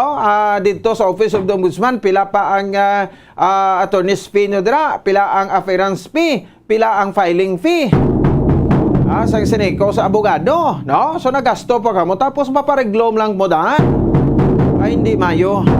No, so muni karon iya makabanan no ining nag-accumulate ya nga balayran nga kung sinahulog sa systems loss ini kag ti ba konsumidores kita nga ba konsumidores ang nagbayad sini no sang kinawatan sang barangay hall sang barangay Singkang ti subong ginakayo naman ang ila nga barangay hall no sa barangay Singkang o tiya mo niya presentado na karon Attorney Marcos Aurelio Baflor aton interview kag siyempre ti buwas guro makuhaan taman sang mapasabat diri si Kapitan Rosini Distrito kuya si Kapitan Rosini Distrito nagapati kuya nga hindi niya siling yang kuan no hindi niya siling nga doga pati lang bala sang kuan no sang tawag sa gani no sang mga istorya bala nga duhol-duhol oh diri mako gabilib ya kay Kapitan Rosini Distrito mo kay Kap Rosini no nga kung issue base siya nagasabat siya kadaway sa bala nagapang personal to. Pero may ara tadi na balaan nga daw ginduhol na siyang istorya nga way niya gani mabatian personally sa bumbo. Ginapakitaan gani sang recorded hindi masaka produce nga ginbira sa kuno. Ay nano, ano man niya kuwaon tanan sa iya magsagat yak tando hindi way naman niya sang papel. O di bla? O sige, hebaloon tani karon niya makabar sa aton sa ring pagpangalagad no kay buwas schedule ta interview si GM Ervin Stanley Oticar no para nga pasabton taman ini separate ining issue no ang balayran sang Singkang Airport nga 5.6 million pesos nga daw mahulog sa areglo o samtang duga pa sa diri nga babalita iya makabaran sa aton sa ring pagpalagad report karon niya sa bahin sa Negros Occidental Provincial Capital upod sa kay Bombo Dennis Rubica ang istorya ay makabaran sa bahin sang kwan sang Negros Island Region do makuan pa do maunsami pa kundi gin kwan na to no napasar na to iya makabaran sa bahin sang Senate version no sang pagtukod sa Negros Island Region ay justa do may problema naman ta ako tani may isa diri ang Negros Occidental ka ang Negros Oriental sa bato sang Odong nga gobernador Cebuano nga gobernador tayo makabaran sa Negros Oriental Roel Digamo nga bago lang nagpungko ang gobernador man nya ti majority kuno diri sang mga pumuruyo iya diri sa bahin sang Negros Oriental no daw okay kag kampante naman lang sila nga maupod sa Region 7 hindi na lang kabida sa region sa Negros Island Region kay ti do mabudlayan pa kami kay ti sa problemahan ta pagpapatukod sa mensya ko din ini matunga man Japon te pag travel inuras man Japon ya do na anad lang kami dia kag isa pa hindi naman kami guro silinggid ya nga matag patsimpo para mag-adjust like sa sining pagkuan sa dialect naton no ti why sa problema matagalugay kita ti ko magamo sini problema ni basi ni madayon-dayon ang ginigidadamgo man naton nga liwat nga pagbuhi sang Negros Island Region ako na yan samtang duga pa sa diri nga mabalita makabaran sa aton sini nga pagpalagad no so report karon ni Bombo Cherry Grace sa Santillan ba uti ano ining nagkalanabo ining mga shooting incident kagabi duwagid ka mga shooting incident ang na-report makabaran no sang Bombo Radio ini matapos no nga ti gabi dira sa bahin sa area sang Purok Sigay sa bahin sang Barangay 2 may shooting incident man and then pagka alas 11 sang gabi no isa diri makabaran ka negosyante no patay matapos agintiro sang bao hindi lang duha hindi lang tatlo kundi apat gid may backup pa no nga magmanuga lutang makabaran sa sini isa ka negosyante nga gin natabo dira sa bahin sa area sa Magsaysay Street sa Barangay Singkang nga biktima gin kilala kay Ivan Magbanwa ang suspect unidentified naman kay ti may auto nga service pero pagit sang nagaangka sa motor o hindi na ilahog-lahog subong no ita kapakot sang swerte ta basi no kung isa makibot lang tayo blaw ay mata kontra bagay subong ti gusto taman ang subong ya tsimpo to abi mo ko no Bumbo Anton padamuon mo yang amigo mo hindi nga padamuon mong kontra mo Kung sa bagay, bisa wala ka pagay kontra, no? Ginahingabot ka man Japon. Ano gina sa likod sini sa investigasyon sa mga kapulisan? Dara sa police station number 4 nga sa police station number 8 nga patay gido. Ining si Ivan Magbanwa. Di ang singkang daw malapit malanada sa bayan sa Bacolod City Police Office. Ako sa BCPO, Mayor. Sukton tarman bla si Mayor bla, no? So Mayor, shooting incident naman. Dire naman sa heart of the city naman natabo ining nasabit nga mga pagpanglutang. Nanong solusyon ta sinidiri? Unsolved naman Kaya report na ba naton daw kwanisa kuno ng advocate mga kabanan sa pag-legalize ang marijuana.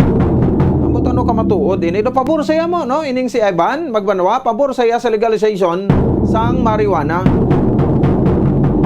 Mayor kinanglan guro pakaw-pakawon ta naman aton mga kapulisan Daw ti isa tiyon sa kagabihon na mo niya ang kwan way niya pili mo adlaw gabi dapat alerto kita kay may mga pulis mga duties adlaw may pulis mga duties gabi. Hindi man ay insakto nga malutsan pa kita sang mga kriminal. Samtang doga pa sa nga babalita iya karon nga makabanan diri sa aton sa nga pagpalagad. Di man sa aton nga palatunton ante basta malabot karon si Samana weightlifting na Pilipinas President Monico Pontevella kay na naka-communicate magita sa iya inugtulog na niya to gina. Tapo ang ining 2022 IWF no World Weightlifting Championship sa Bogota, Colombia sa Amerika. So kwan gid no Olympic gold medalist sa Japon ang aton nga Olympic gold medalist no nga sa Dylan Diaz no nga nakakuha sa naka-complete sa iyang growing medal collection after sweeping sang 3 gold medals sa 2022 IWF World Weightlifting Championship.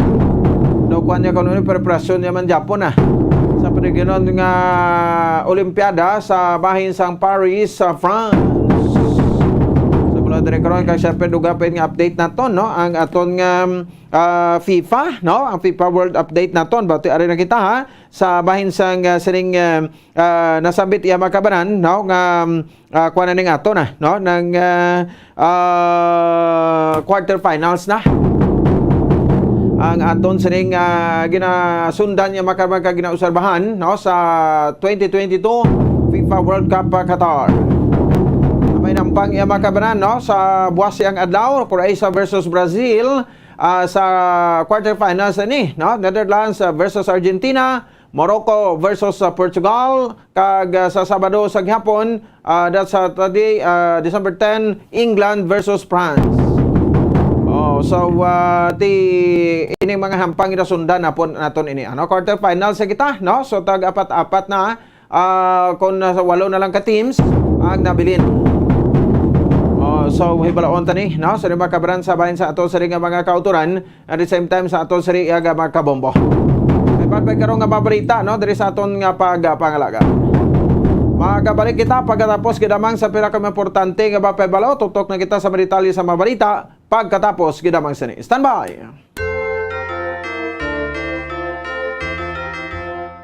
Christmas ham as the centerpiece of a Noche Buena, bisan pigado. Importante, may hamon sa lamesa. Makabigman niya ang ham, star of the show during Christmas feasts sa Pilipinas. Madamo na ang mabakal sini sa merkado, gani kada Christmas Eve, indigin madula ang ham. Paborito man ini nga sudanon sa kanon. Ilabi na ang pagluto nga ginabutangan pineapple juice, coated with its glaze and fried until crispy and caramelized. Mayara sang chicken ham o kon pork ham. Ikaw, ano ang imo paborito?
Ang coconut milk o kon gata ang ma-extract gikan sa unod sang lahing sang lubi. Ini ang madugay na nga ginagamit bilang ingredient sa mga dessert, soups kag sauces. Kung ikaw ang nagabatsyag sang bone o kung joint pain, maayo para sa imo ang diet nga manggaranon sa gata. Ang gata ang sara makabulig sa pagpanubo sang bugat. Ini ang manggaranon sa short kag medium chain triglycerides nga ginakonsiderar healthy fats. Ginapalawig sini ang isa ka persona antes makabatsyag sang kagutom. Rason nga kun nga ang maganubo ang pagkaon o kun makabulig sa paglikaw sa cravings. Ini ang makakonvent man sa energy, suli sa mga longer chain fatty acids, nga kun magdamo sa lawas ang makatuga sang obesity.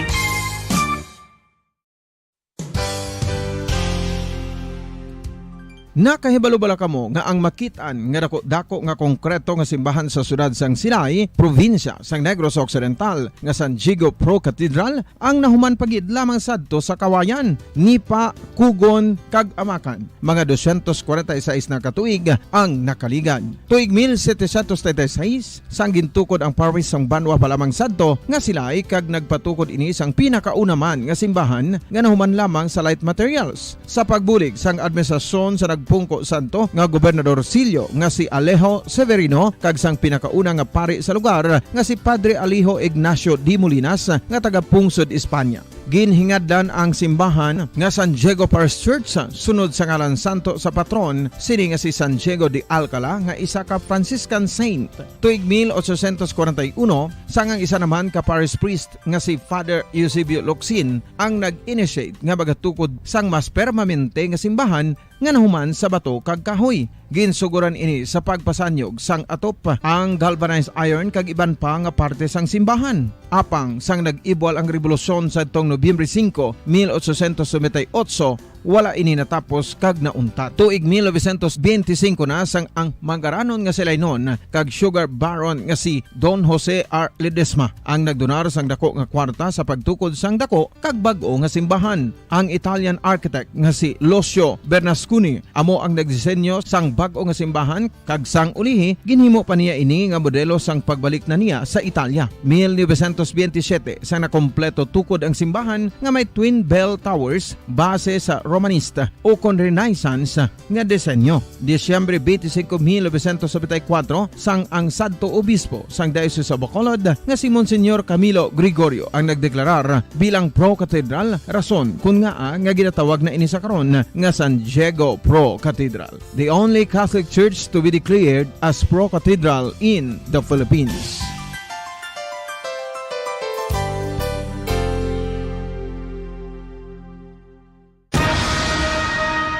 Ang pagpanipilyo ang isa sa mga pinaka-importante nga tikang. Agod mamintinar ang matinlo nga hygiene sa isa ka persona. Apang makapila bala ka beses ini ginahimo sa isa ka adlaw. Suno sa American Dental Association, ginarekomendar ang pagpanipilyo sang makaduha ka beses sa isa ka adlaw. Sunod diri, maayo ang pagpanipilyo sa aga kag sa gabi gamit ang isa ka soft brittle brush. Para sa optimum dental health, ginapahayag sang ADA ang pagpanipilyo sang 2 ka minutos kag siguraduhon nga matinluan gid ang kada ngipon. Importante man nga tinluan ang tunga sang ngipon, isa ka bes kada adlaw. Importante man nga tinluan ang gum line, bangod posible ini nga tiniran sang bakterya. Friendly advice from Bombo Radio Bacolod.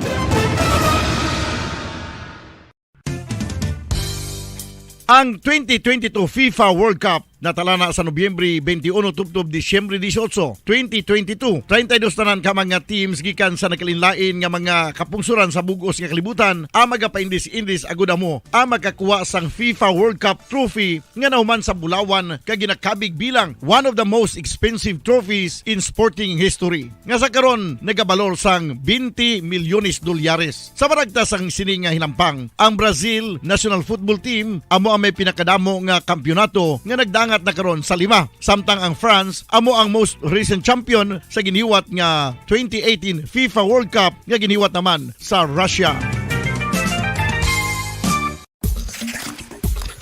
Ang Ang vitamin D mayira sang madamo nga papel sa aton lawas. Essential ini sa pag-angkon sa good health. Ang mayor nga papel sang vitamin D among pagsugo sa mga cell sa aton gut o kuntyan agud mag-absorb sang calcium kag phosphorus. Ang duha ka mga minerals nga importante sa pagpabilin nga makusog kag healthy ang aton nga tulan sa kalawasan. Buot silingon, ang vitamin D nagabuli gini sa pag-absorb kag pagpabilin sang calcium kag phosphorus sa aton lawas. Our heart, muscles and nerves also need calcium to function properly. Sabay naman sang phosphorus, ang main function sini among pagporma kag pagpatubo sang bones and teeth. Kung kulang naman kita sa vitamin D, mangintunaan ini sang pagdevelop sang pila ka seryoso nga mga balatian kaangay sang osteoporosis, cancer, depresyon, muscle weakness kag manginhalinan sang kamatayon kung lala na ang balatian. Makapila ka beses kung magpangapisa sa kadlaw, maghinay-hinay lang sa pag-inom sang kape bagod may ara ini sa hindi maayo nga epekto sa lawas. Apang paano bala may buruan kung masobrahan na kita sa kape? Nahibaluan nga ang 400 mg sang caffeine o kung kapin-apat katasa sang brewed coffee sa isa ka adlaw ang makabig pa nga safe para sa pila ka mga healthy adults. Apang, dapat naman ini nga hagan-haganon kung makabatyag na sa mga sintomas nga nagapahibalo nga nasubrahan ka na sa kape. Ini ang ginalakipan sang pagsakit sang ulo, hindi makatulog, anxiety, kag masami nga ginanerbiyos, kalakip na ang paglingin sang ulo, pagka-iritable, masami nga pagpangihi, pagpalangurog sang unod, kag pagdasig sang kuba-kuba sang dughan. Gani mga kabombo, hagan-hagan lang sa kape.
Ang coconut milk o kon gata ang ma-extract gikan sa unod sang lahing sang lubi. Ini ang madugay na nga ginagamit bilang ingredient sa mga dessert, soups kag sauces. Kung ikaw ang nagabatsyag sang bone o kon joint pain, maayo para sa imo ang diet nga manggaranon sa gata. Ang gata ang sara makabulig sa pagpanubok sang bugat. Ini ang manggaranon sa short kag medium chain triglycerides nga ginakonsiderar healthy fats. Ginapalawig sini ang isa ka persona antes makabatsyag sang kagutom. Rason na kun nga ang maganubo ang pagkaon ukon makabulig sa paglikaw sa cravings. Ini ang makakonvent man sa energy, suli sa mga longer chain fatty acids, nga kun magdamo sa lawas ang makatuga sang obesity.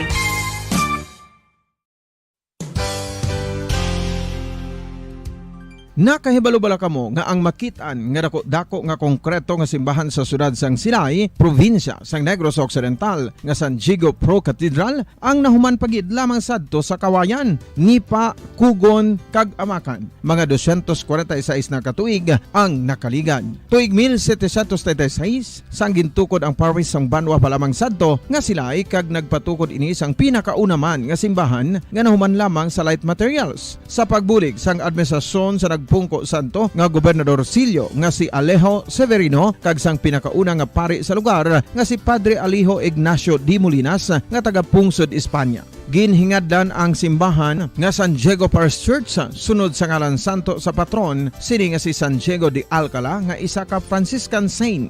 Tuig 1841 sangang isa naman ka parish priest nga si Father Eusebio Locsin ang nag-initiate nga bagatukod sang mas permanente nga simbahan nga nahuman sa bato kag kahoy. Ginsuguran ini sa pagpasanyog sang atop ang galvanized iron kag iban pa nga parte sang simbahan. Apang sang nag-ibwal ang revolusyon sa tong Nobyembre 5, 1898, wala ini natapos kag naunta. Tuig 1925 na sang ang manggaranon nga silay noon kag sugar baron nga si Don Jose R. Ledesma ang nagdonar sang dako nga kwarta sa pagtukod sang dako kag bag-o nga simbahan. Ang Italian architect nga si Lucio Bernasconi amo ang nagdisenyo sang bag-o nga simbahan kag sang ulihi ginhimo pa niya ini nga modelo sang pagbalik na niya sa Italia. 1927 sang nakompleto tukod ang simbahan nga may twin bell towers base sa Romanista o kon Renaissance nga disenyo. Disyembre 25, 1974 sang ang sadto obispo sang Diocese of Bacolod nga si Monsignor Camilo Gregorio ang nagdeklarar bilang Pro Cathedral, rason kun nga ginatawag na ini sa karon nga San Diego Pro Cathedral, the only Catholic church to be declared as Pro Cathedral in the Philippines.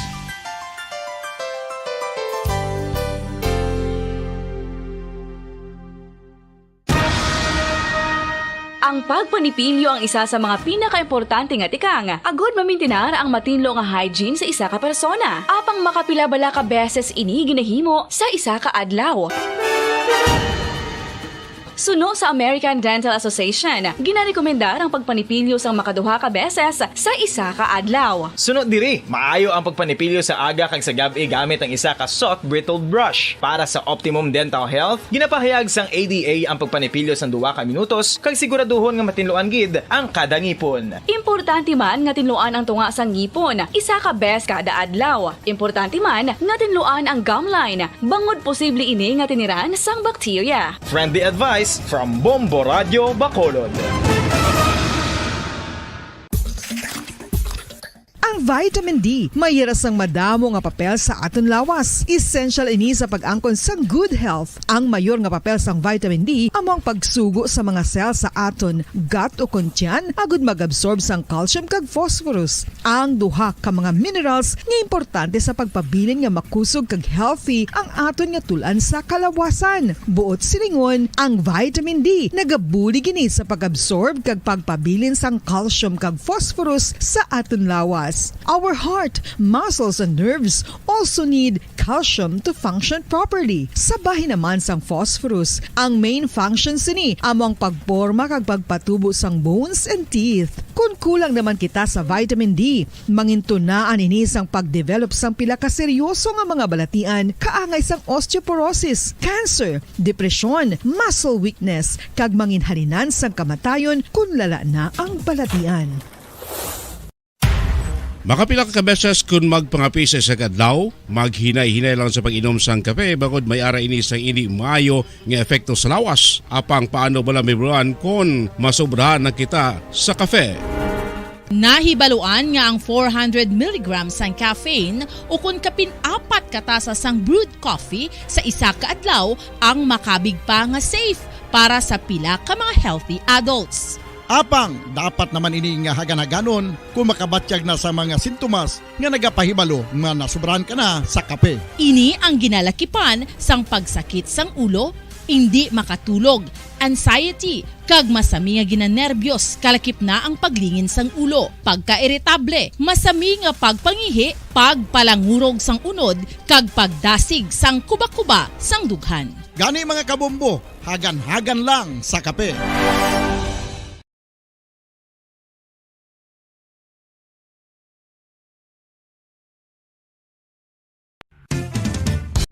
Ang fertilized duck egg ang ginakonsiderar nga delicacy hindi lang sa Pilipinas kundi amuman sa iban nga Southeast Asian countries kaangay sa Vietnam kag Cambodia kung sa diin ang pangalan sini ang nagikan sa Tagalog phrase nga balot sa puti o kon wrapped in white. Madamo sa aton ang mahuyugon og bakal sini sa mga dalanon apang ano bala ang makuha nga benepisyo gikan sa balot. Santo sa SF Gate, ang itlog nga balot ang apisar barato. Ini ang maayo nga source sa sang protein. Ini ang puno sang vitamin C kag beta-carotene nga parehas mabasko nga antioxidants nga makabulig sa pagtinlo sang free radicals gikan sa mga bloodstream. Kasubong man nagapabaskog sang immune system. Ang magpainit-init sa silaksang adlaw sa aga ang makadulot sa kayuhan sang aton ikaayong lawas. Suno sa madugay na nga pagtuon sa mga researchers worldwide, kalakip na diri ang American Academic Medical Center nga Mayo Clinic. Ila na pamatudan nga ang sun o kung si Haring Adlaw amugid ang best source sang vitamin D. There's good reason why vitamin D is called the sunshine vitamin. Ang pamangkot, paano ang proseso sang pag-angkon sang aton lawas sang vitamin D? Well, ang process nagasugod sa tion nga exposed ang aton panit sa sunlight. Dili na kag mahimo ang vitamin D gikan sa kolesterol sa aton lawas. Ang ultraviolet o kon UVB ray na rin makabanan sa aton yung pagpalagat. Oras sa Pamorradio Bacolod, Philippines Standard Time, 38 minutos sa kaligan sa tak ng alas 7 sa gabi. Una nga report ko ang tayo makabanan sa kabomboan si Don Surilla. Ang pagtiya sa bahin sang siling pahayag sa Chairman sa Committee on Finance and Appropriations, Councilor Jude Rio Saison. Number 1 nga councilor sang May 9 election. Diri sa bahin sang Sudad sa Bacolod. Kaya naman kagtanan no, sa siling pagpasar na sang aton iyang annual budget no, amounting to 3 billion 250 million pesos. Kapon di makabaran sa bahin sang sesyon sang konseho no sang syudad sa Bacolod.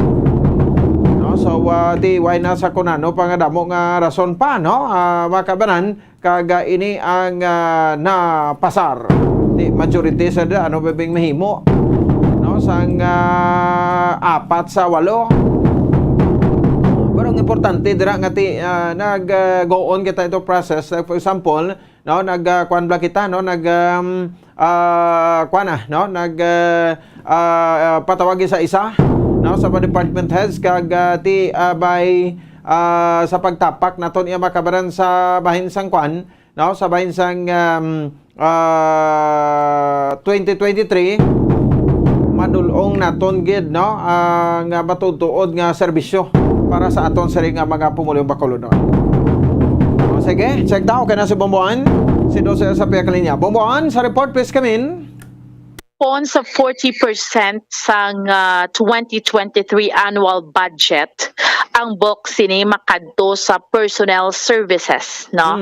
Meaning to say, ini para sa mga regular employees, no? Sang syudad sa Bacolod. Sunog gani sa kay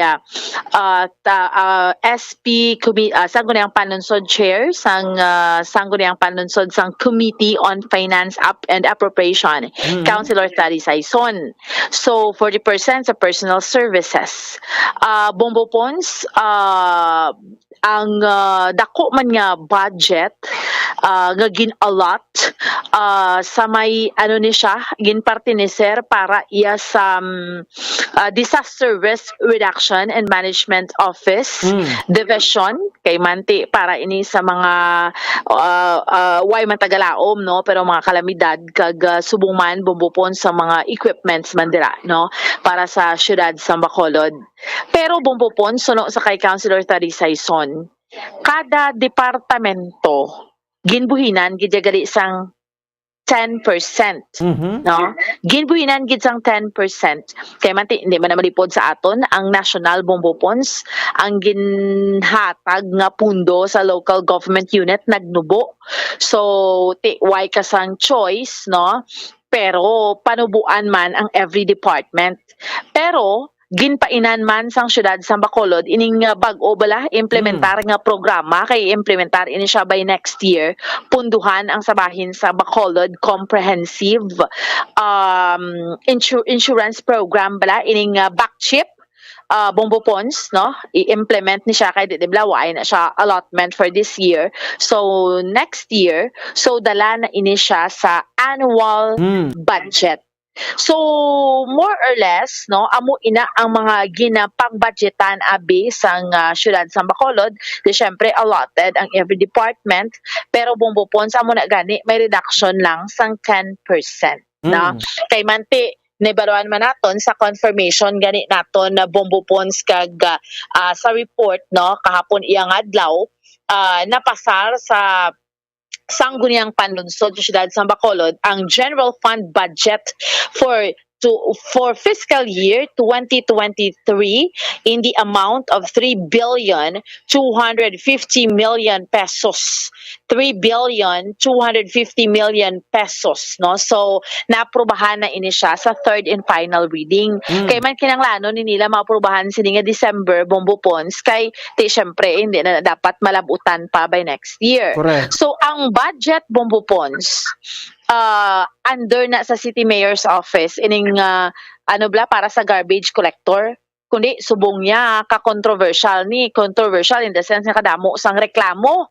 So sa sining pagpanghakot sang basura diri sa may syudad sa Bacolod tingabal gani ni Councilor Tadi Saison kundi una na nga naghahambal si Mayor Albi Benitez Bombo Ponds nga may extension for 4 months to pave the way botabalon para nga makabiding January, February, March, April sa 4 months nga na kay may budget for next year. So for next year no 2023 ang syudad so mabiding na siya January syempre Bombo Ponds damo na siya nga proseso so gin-allot 4 months amo man gid ina no para nga makasugod man kung sino magdaog nga kontraktor. So ang hambal ni Councilor Tadi Saison Bombo Ponds why pa man ina naaprubahan sa session no pero mahalin ina ang request sa Office of the City Mayor. So buta-balon gina-expectar next week antes magtapos ang ining December mahandi na sa Office of the City Mayor ang alin sa Office of the City Mayor ang request makadto sa Sangguniang Panlunsod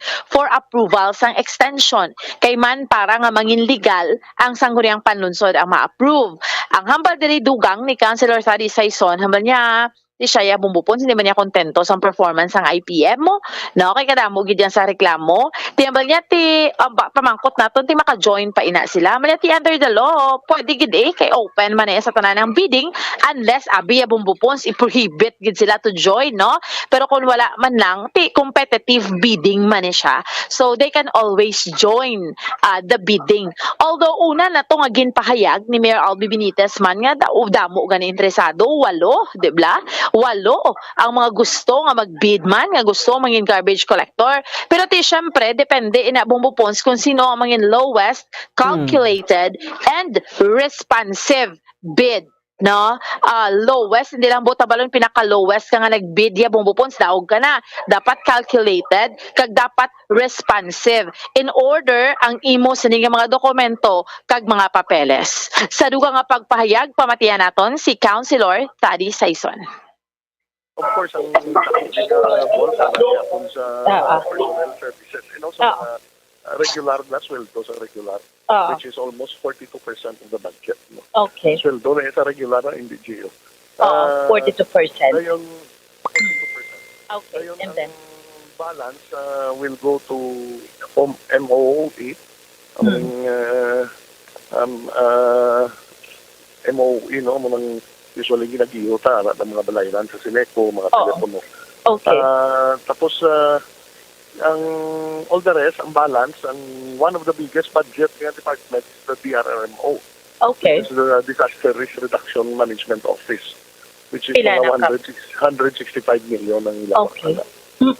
So para And sa disaster, ano? And then, ara naman na funding na ni Mayor, 50 million ang atong budget. Tapos ang other mga bulk around 80 million is for the automation ng City Hall. No, para sa computers para mag-online ang tanan ng department. Okay. So more or less mga muna ang iba natin. The usual nga mga obra dalan, obra drainage, which is hindi ko na ma-quantify exactly wala ato sa opisina. Yes. Councilor, may ara department nga let's say ginubuan ila budget. Ang tanan nga department gin-reduce by 10%. Councilor. Based ang last year, no. Hindi, may reduction ta sa atong kwarta halin sa national. Of mga 300 million ang reduce. So ginpanahugan by 10% ang tanan nga MOE.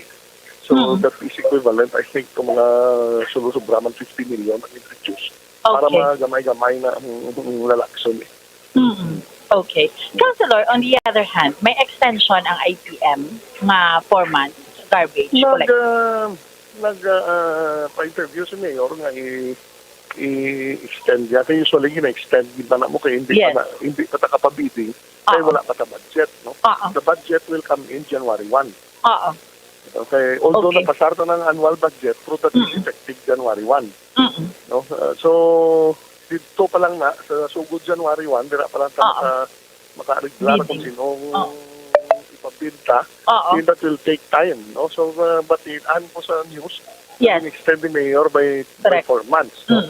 Although I cannot confirm that, kaya why pa man nakasulod sa sanggunihan. Why pa man? So, kinanglan ipasulod pa na yan sa SP, Councilor, no? Yes, for approval. For approval. Pero ang inang budget sa IPM, din siya department mahalin? Sa mayor's office. Sa mayor's office. Pero kung... may kwarta na butang around 200 million. Pero by next year, dira man nagyapon kwaon sa budget, kung bagong budget sa mayor's office. Yes, sa mayor's office. Sa bagong budget, ara sa mayor's office. Sa daan nga budget, ara sa mayor's office. Okay. Ikaw yung councilor, personally, anong pagtanaw mo sa IPM House sa ila performance? Well, daw kada damo kitang sulukton sa ila guro no. Oo. Lately pagbulos ni Mayor Albi halin sa July daw guro la taugtas. No, tiambot ba si naubos na nila yung kwarta nila guro ay kakabalo, no. Pero you see the collection is not regular. Kung saan lang sila makadumdum nga mangulikta mo na ipagtilong nila. So amo nang mga reklamo sa tao sa ila, no? As far as their performance is concerned, if you ask me, siguro between a scale of 1 to 10, guro, ay gamit 3 guro performance nila. Okay. Oo, kay damo gid reklamo, councilor, tuon gid na. Damo gid reklamo. Ang natingalahan ko because their budget is good until the end of the year. Ano natabo, why na sila kwarta, why na sila iuon, subrahan ang gasto nila, why sa kabalo. That is the sad thing about their performance. But based on their performance, kung ma-join sila next year, allowed pa na gidya sila gyapon mag-join? Pwede gina sila gyapon unless nga declare silang join, no? Pero as long as ara sila, pwede gina. So klaro naman na bumbupon sa pwede na ka IPM ka join kay why man na no kung hindi pag-prohibit sa syudad kay democratic country open man na yang bidding as long as wala man sila yung violation na mula nagaling naguluogtas lang mga bakulod nun sa ilang performance bumbupon when it comes to collection sang garbage, no. So we'll see kung sino yang ma-join pagid pero amo to bla ang hambal sang alkalde sang syudad more or less 8 ka mga kompanya ang interesado. Balaan ta na ang preferred bidder sa administrasyon subong mo nang madaog So tanawon ta ina bumbupon. Siling competitive bidding, why na humana ng istorya da bumbuan. Tabo to sa ligad ng administrasyon. May biding-biding, pero huwag na yung istorya. So, amo nang impression, Bombopons, no? Sa iban.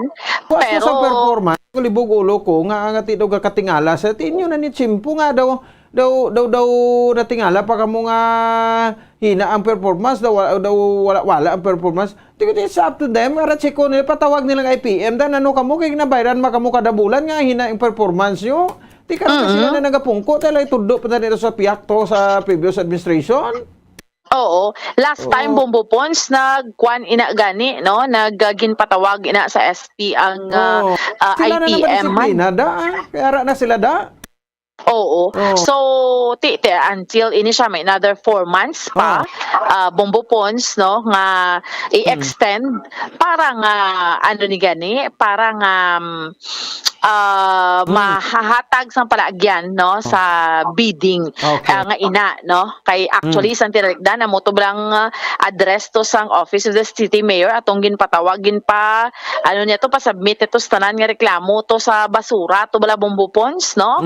Kay gin-call to nila blang attention sang IPM, dumduman mo to, tapos ang collection nag-delay, so ginpatawag man to sila nga delay, ti amo tong rason abi tong sa dump site, so amo ina, no, ang ginahimo nila sa sining reklamo man sa IPM Construction and Development Corporation. So Bombopon, sa morning update report nato ni Madulong para sa pagpangalagad sang zona libre, ini si Bombo and Sindol Sorilia para sa Pambansang Radyo ng Pilipinas, consistent overall, number 1 sa Bacolod, basta radyo, Bombo! Sige, salamat kay Bombo and Sindol Sorilia. Libog ulo ko di ko sa to. Ang hari-hari sang administrasyon subong Mayor Albi Benitez nagahambal sa kalimtan ang mapamulitika. Pero sa matinawo niya daw may mga pitik pa to sa previous administration, no? Ay, daw kalimbawa, ano pa yung labot sa previous administration? Inyo na niya Chimpo. Di mamba ka mo rate 3, no? Ti wala gayong koleksyon. Ti why ka mo ya power daw para sa SP para kay sa bahin sang chairman sang ano di nahulog ni ang garbage naton. Why ka mo power daw? Ipatawag niyo sa sesyon ng kwan ang IPM. Ti kalaway man nang mambal ka mo nga wala ang performance nila. Ti kay wala ang performance nila subong diin mo ni ibasol. Kay ang nagapungko subong lain na. O sang una why man ta reklamo? Sang time yung makabanan ni Mayor Bing Nardia, ti daw hakot man tong basura, isa man lang to gani ka kuan, isa man lang ka interview to sa IPM. Galing kay ti subong yan, gusto niyo nga manumok naman katawo.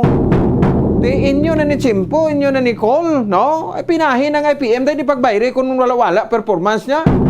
Pero aray, wala performance pero extend pa nila 4 bulan. Para ano? Daw ay pa magsugtanay sa porsyento? Ay, no kaya, gani ko da.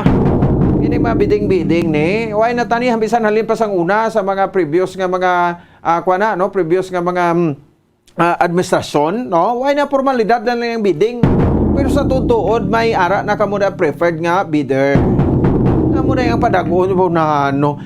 Kalimbawa daw bago ulat tayo daw sa aboy pa lang tayo nga. Sus, no? Gagiho pa lang kamo da, gahana pa lang kamo da, nabot ng diskarte nyo. Alin pa nasang una? Di bla, no? Sa muna bala, biding-biding matuod, pero kalo-kalo nga biding. Kaya may preferred nga mga bidder na ina o kontraktor. Pero na matawo sa unang gabi ka, mara sa IPM, di na subong.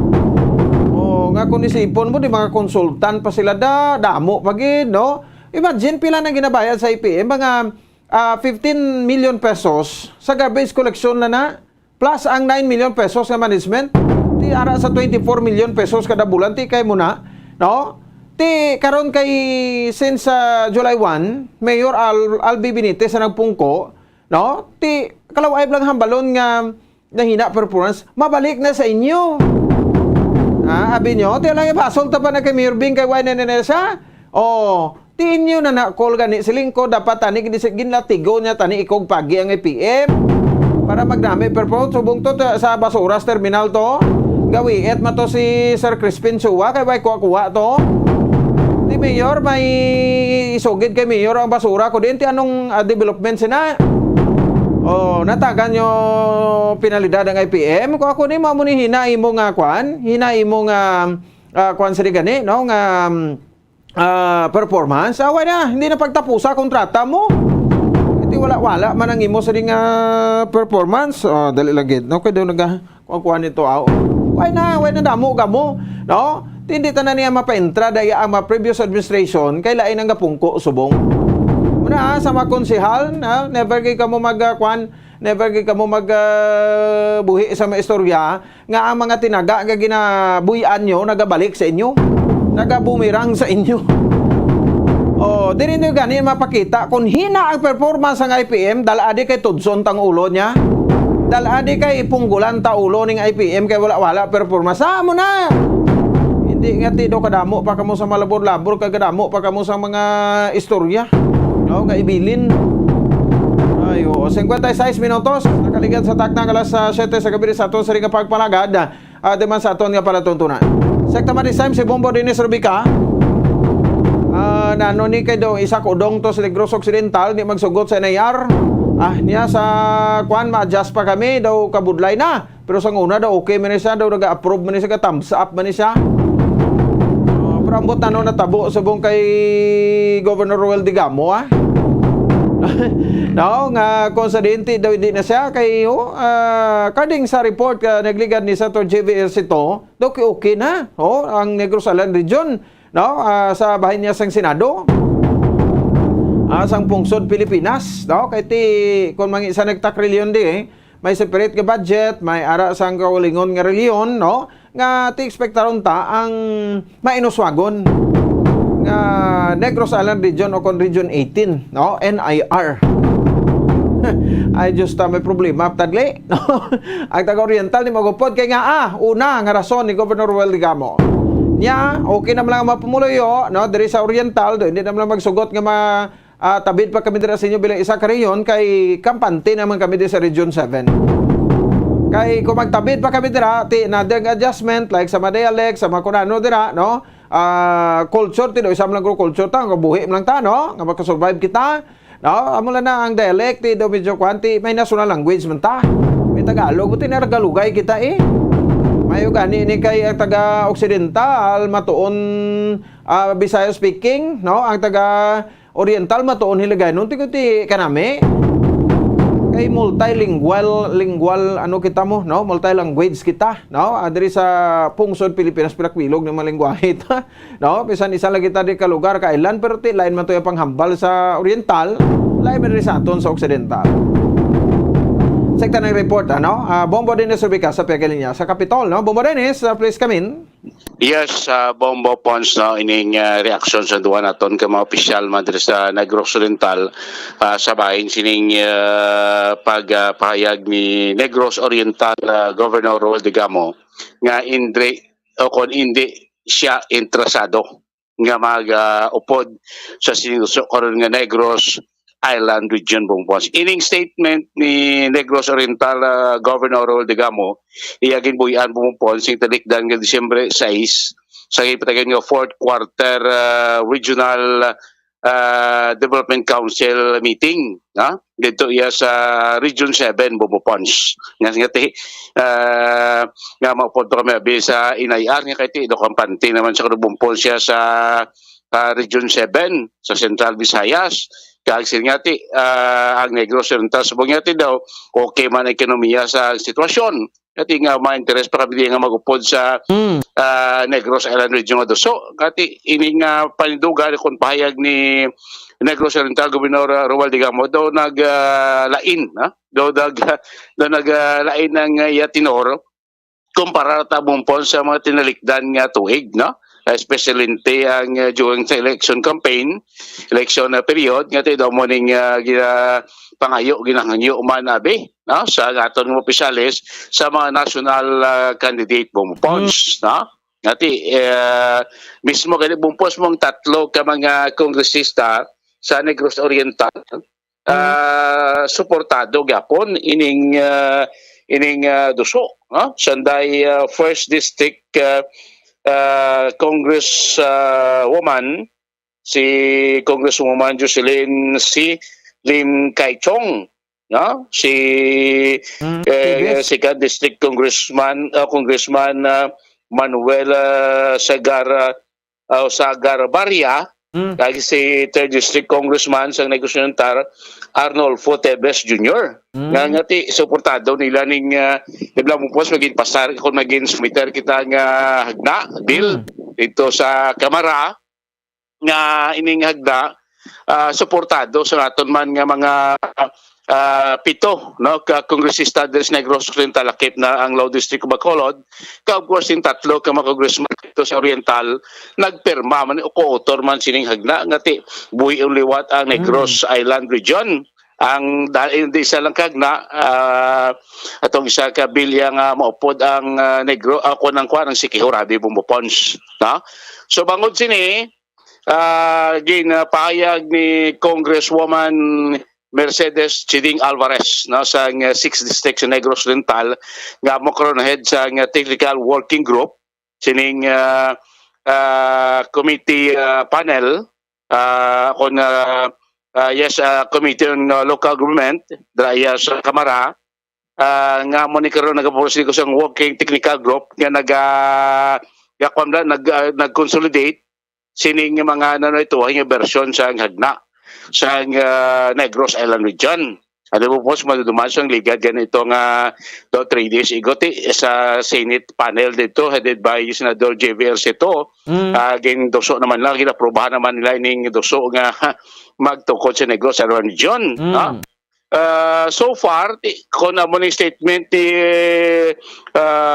Negros Oriental Roel Digamo, sa mga kongresista kag sa mga senador ito siya lang ang nagapamalabag nga mag-upod sa Negros Island Region na Bombopos so tisino sa kay Congresswoman Alvarez nga until now wala pa man siya ganun nagkabaton kay kay Congresswoman Alvarez nga ikaduwa na lang padalaan sa si Governor Roel Digamo nga naghangyo ang technical working group sa iya possession paper sa sining paglakip sa Negros Oriental sa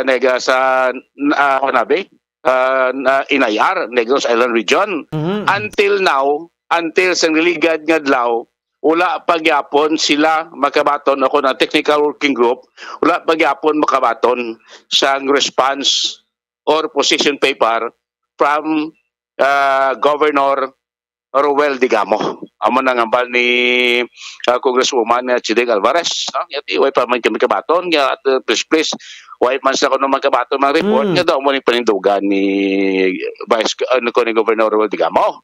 Yati ura taon pa lang kung ano gid man kung makakapagawa sa official nila nga statement, official nga position paper, at istoryahan naman namo sa mga membro sa technical working group.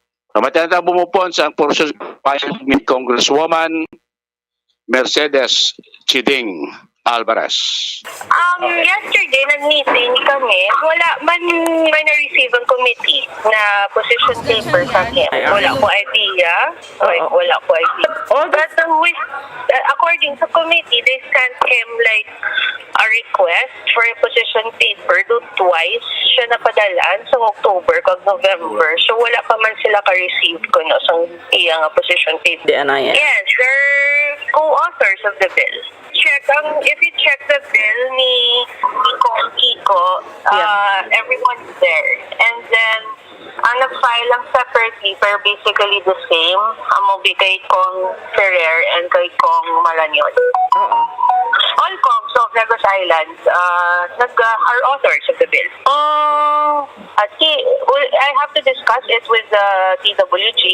Well, actually, kami man doon ni Kong Rama ang co-chairs.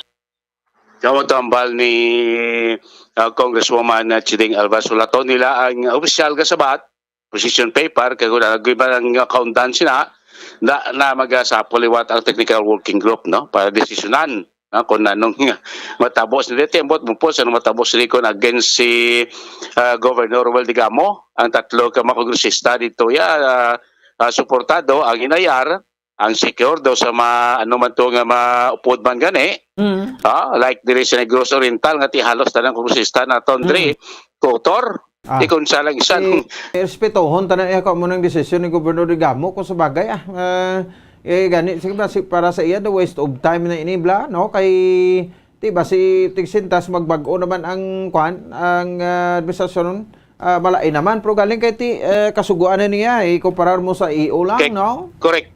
Sakto Bompons. Ang last to EO lang to mo subong niya may hagda na ginaduso para mangin sinatabla legal na gid na. May balasyan na gid yung Bompons ning pagtukod sa Negros Island. So lato na base kung daw sako pag si Gobernador Digamo sining bulan base next year January kung makahatag or base siniman nga mga inadlaw magkapagawa man siya kay makatag man siya sabit na siya nga position paper sa technical working group danada position kung anong mangin dangatan sa pagsinapol si membro sa technical working group. Sa piya kabayan Bompons nakuhaan taman sa malipot lang reaksyon si Gobernador Iñobong Lacson sa sining payag man ni Gobernador Digamo no nga hindi siya interesado pa nga mag-upod magugyon sining Duso Negros sa Island region no isino si kay Governor Lacson it's a bad news kung mo nang payag ni Governor Digamo, post niya sunod siya at itinguan nila. Base baka communicate man siya ang Office of the Governor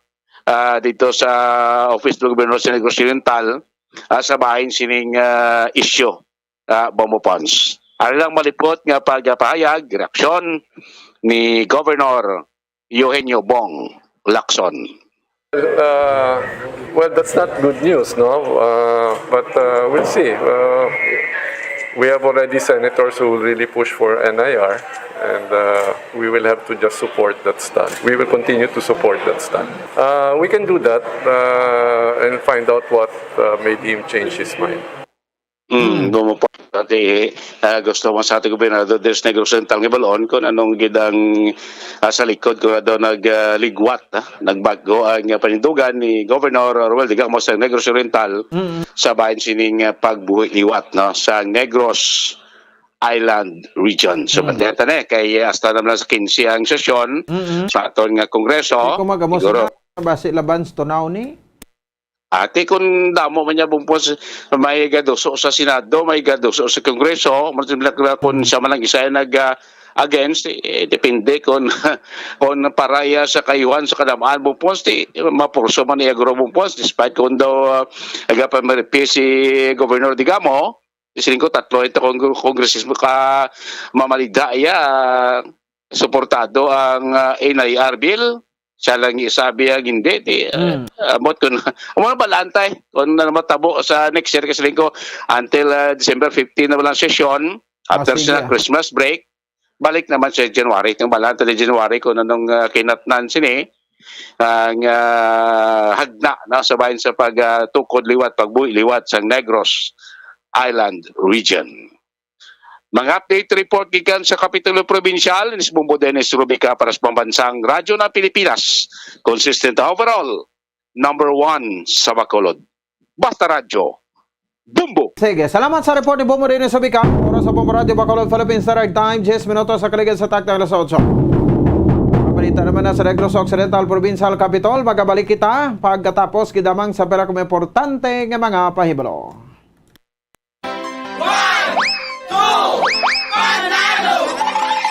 Ito ang isa sa mananalo ng Daily Prizes. Aring ibo nga padya, 5 kagatos ka pesos o nang hatag? 100 pesos. Ugangan sa kapanin? 200 pesos. Another? 300 pesos. Ika-4? 400 pesos. Ika-5? 500 pesos. 500 pesos. Ari na sa mga kamot ko ang 500 nga cash kag ang 500 worth nga grocery. Ako si Narcisa Rojo sang Marita Village, Talok, Bago City. Ako nagdaog sang 500 nga cash kag 500 nga grocery. Akon ini ibakal sang bayo sang apo ko para sa Family Day. Nagapasalamat gid ako sa mga sponsor kag sa staff sang Bumbo Radio kag sa Star FM. Ang mga kapitbahay ko, kung gusto man kamo, mag-intra man kamo para kamo naman ang masunod nga magdaog. Basta Radio, Bombo, number 1. Star FM, it's all for you.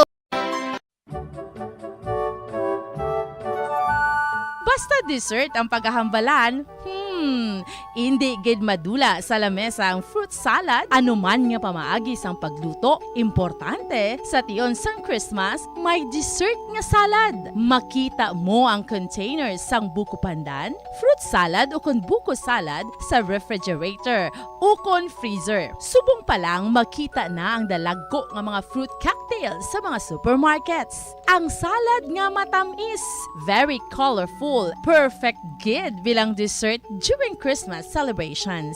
Inihimo sa canned fruit cocktail, cream, and condensed milk. I-mix lang tanan kag i-chill, okay na o kung hindi gani, agod mangin extra special pagidini, butangan sang cherries, more nata de coco or cheese, pasas, kag iban pa nga mga prutas.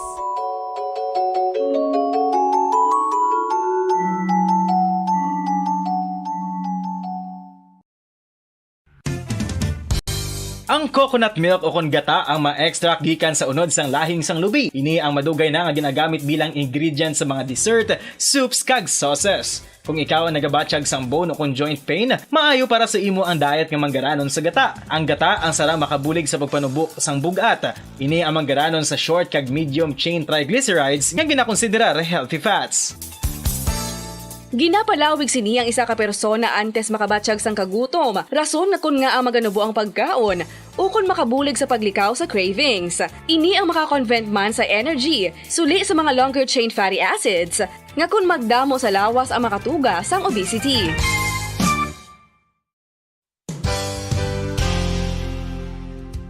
Nakahibalo-bala kamo nga ang makitaan nga dako nga konkreto nga simbahan sa sudad sang Silay, probinsya sang Negros Occidental nga San Diego Pro Cathedral ang nahuman pagid lamang sadto sa Kawayan, Nipa, Kugon kag Amakan. Mga 246 na katuig ang nakaligan. Tuig 1736 sang gintukod ang parish sang Banwa pa lamang sadto nga Silay kag nagpatukod ini sang pinakauna man nga simbahan nga nahuman lamang sa light materials. Sa pagbulig sang administrasyon sa Pungko Santo nga Gobernador Silio nga si Alejo Severino kag sang pinakauna nga pari sa lugar nga si Padre Alijo Ignacio D. Molinas nga taga Pungsod, Espanya. Ginhingad ang simbahan nga San Diego Parish Church sunod sa ngalan santo sa patron sini nga si San Diego de Alcala nga isa ka Franciscan saint.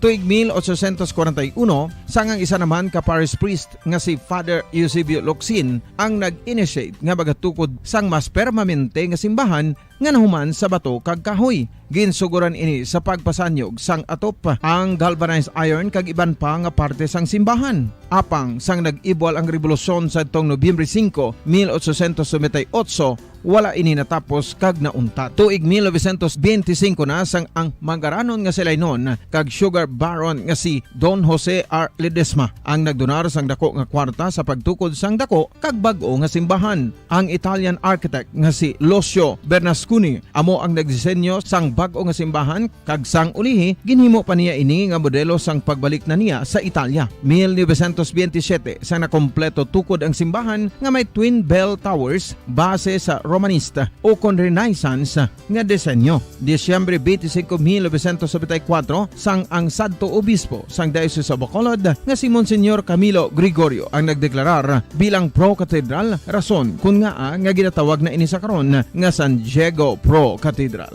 the only Catholic church to be declared as pro cathedral in the Philippines.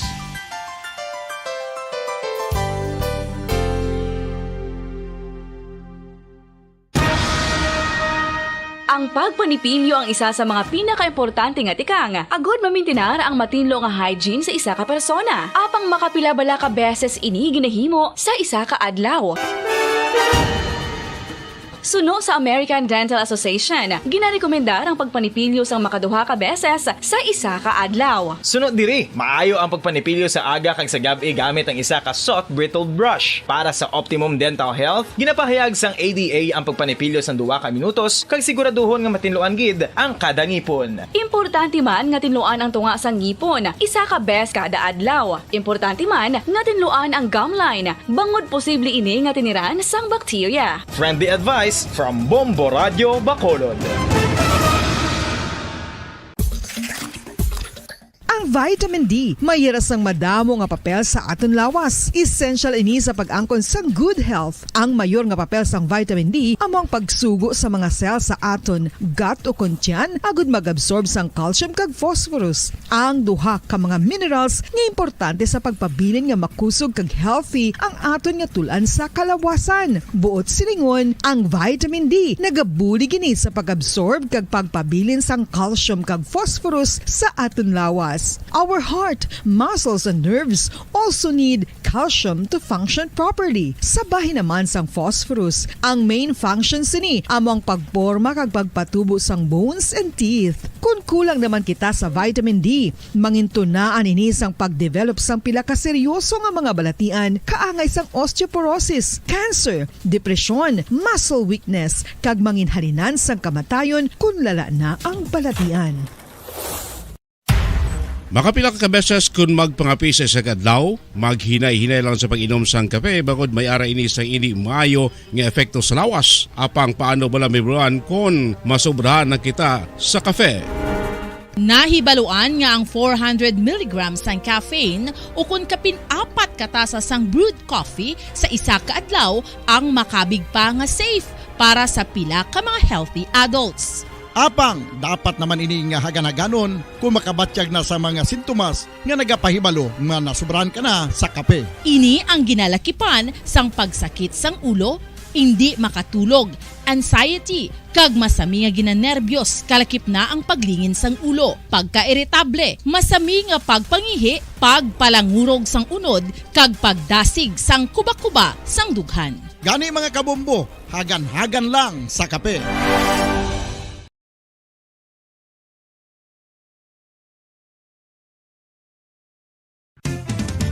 Dugang nga impormasyon angot sa balot.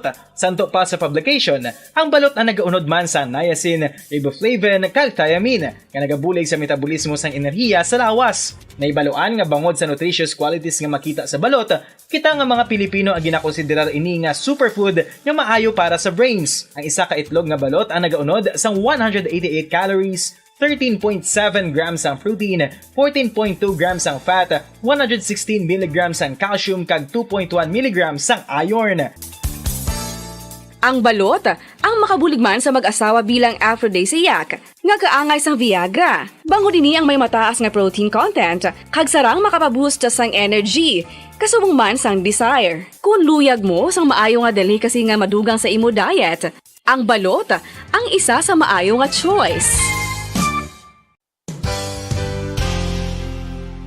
Isa sa mga heritage churches diri sa probinsya sang Negros Occidental, yara makitaan sa Rizal Street, Barangay Zone 6, Talisay City, amo ang San Nicolas de Tolentino Church. Ang ini nga simbahan tuman katahom bangod sa pagsampot pagid lamang sa fasad sini, yara ang pinasahi nga portico o kon porch, kag sa pagtangla sa tubang sang simbahan makitaan ang clean lines, ang twin towers nga may magagmay nga domes sa ibabaw sini.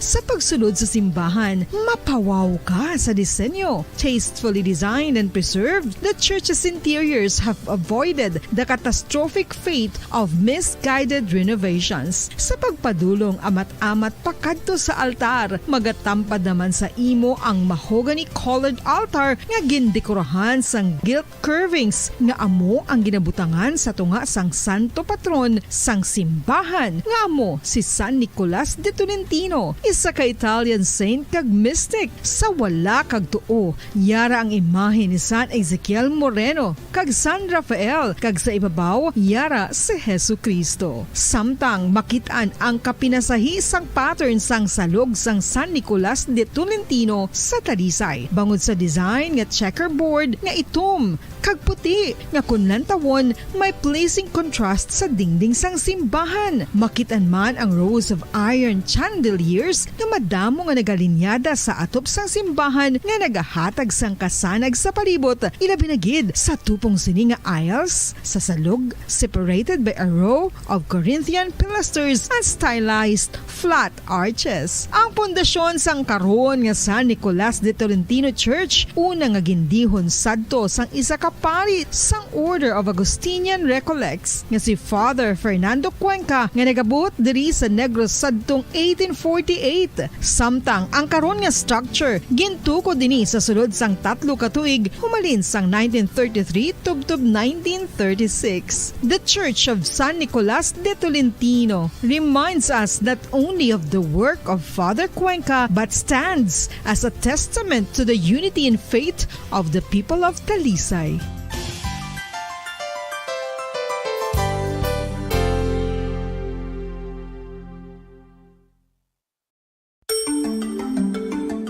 Matapos nga nagbalatian ang bugo sa kalibutan dulot sang coronavirus disease.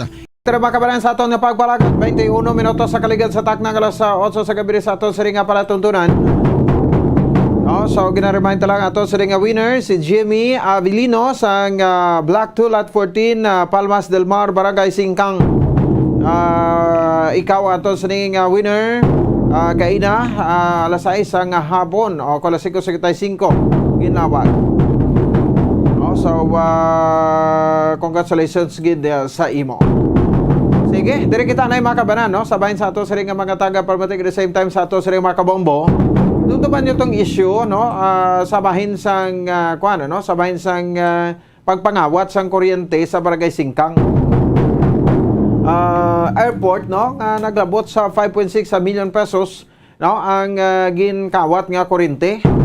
No, sang Barangay Singkang, no, headed by Puno Barangay Rosini Distrito, no, so siya ni ang kapitan dira, no, gina-mention talang na, no, but in general ti ang barangay hall, no, sang Barangay Singkang Airport ang nawat sang kuryente. Ito kundi may mapinala na ito sang kaso, no, ang Seneco nagasto pa sa kaso to sa Office of the Ombudsman, nagbayad sa attorney's fee, nagbayad sang filing fee, nagbayad sang kunano pagida nga mga fee ina. No, may kang tanan ya makabanan sa bahin sang no, sa bahin sang siring nasambit yang issue, no? So pinalanay sang kaso kaya I think daw diri na niya subong ya makabanan na dulog sa bahin sang no, sa bahin sang sangguri ang panglungsod sang syudad sa Bacolod. No, diri na nagdulog, no, sa diri makabanan ang ining nasambit iya nga kaso, no? So, ang ginfile nga kaso allegedly allowing illegal wire connections at the Barangay Hall in Bacolod City kay ginutdan ni sa kuryente mo. Pati mo sinding singkang mutdan kuryente. Sa alleged nga illegal wire connections sa Center Negros Electric Cooperative nga na balaan ni March 15, 2022 ginfile ang kaso. Violation sa Anti-Graft and Corrupt Practices Act against Barangay Singkang Airport Kapitan Rosidi Distrito and 2 other personnel sang nasambit nga barangay. Gin-file ini before the Office of the Ombudsman in the Visayas. Baka banan pero mismo si Attorney Marcos Baflor nag-file sa lawyer, no, nag-file sa complaint in behalf sa Seneco kay siya nang sabahin sang Philippine section sa Seneco. Napag-aside ka distrito, may gin-filean man sila similar complaints, no, against sa barangay secretary kag sang treasurer. On top of the graft charges, no, ang Seneco nag-file man sang violation sa Republic Act 7832 or the Anti-Pilferage of Electricity and Theft of Electric Power Transmission Lines / Materials against distrito kag sa mga colleagues niya sini, no? So duga pa sa nag-report, no, ining charges, no, stem from an accident on February 11, 2022 wherein Seneco found out that several wires are connected to the barangay hall without the authorization of the electric cooperative. Inutdanay, bla isyo sang utdanay, nautdan man sila mo. Sang kuryente, pero ambot sinong tarpulano, ang nagbalik sini sang kuryente, kagin tap niya, no, para makasupply sa kuryente sa barangay hall sa Seneco, no. Di mapati mo sa hindi mamula ni pero why pa ni na settle. Hasta nga tinagpinalanay pa sang kaso, no? Hasta nga nagpinalanay pa makabanan sang kaso sa Office of the ombudsman. Oh. Ini powerful paralysis among the causes of systems loss. Tandaan nyo gina, sa mga consumers, members, consumers, and owners, MCOs, naton sa Seneco, lakip na tada, no? Kaya connected, may linya mata sa Seneco, no?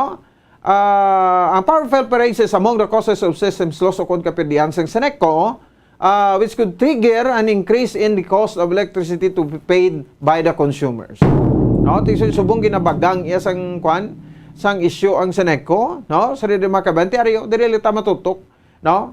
Pag-file sang kaso, no? Sa rin makabanan, ginbalik ini, sa bahin sang City Council ka nagtulog lang na gani.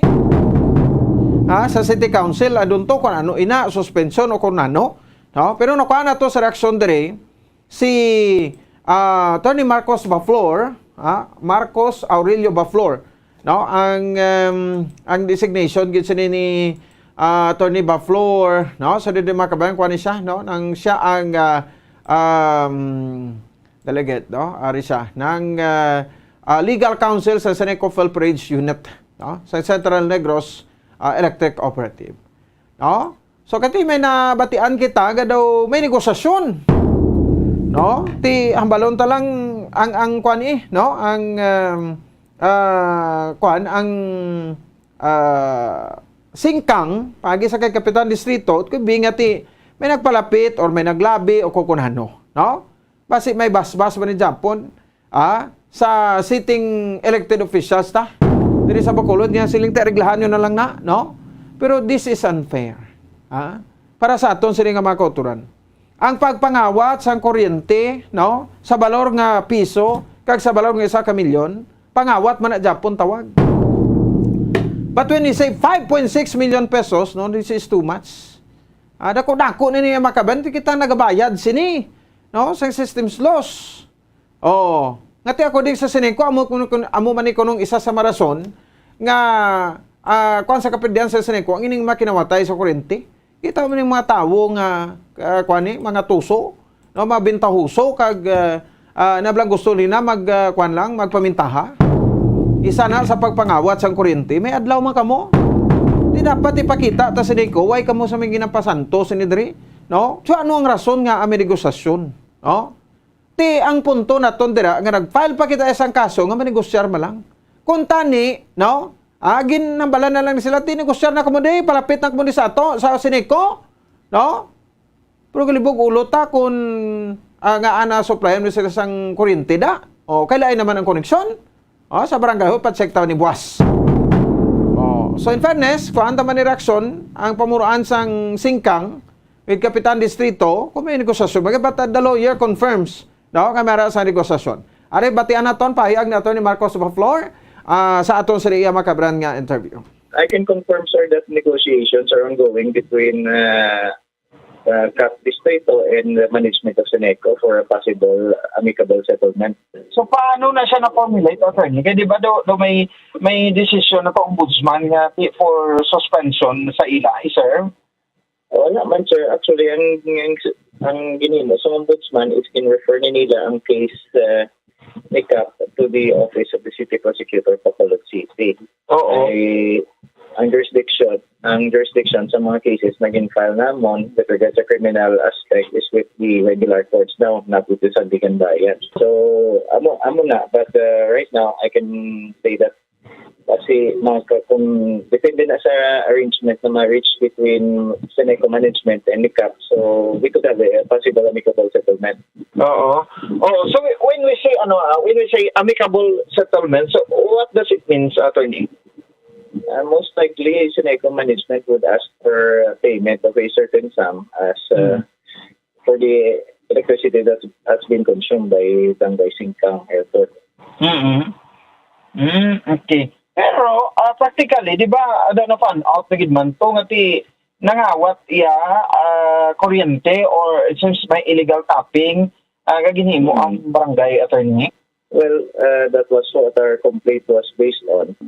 Amo na gin-file to naman in the first place ang ombudsman. Oo. And then finally gin-refer sa ombudsman sa prosecutor's office there sa Bacolod City. Oo. Sa ang specific nga kaso gitong yung file ninyo, ano, attorney?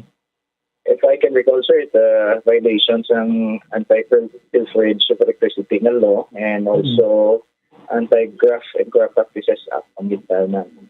Okay, Along with administrative cases also because he is a public officer naman.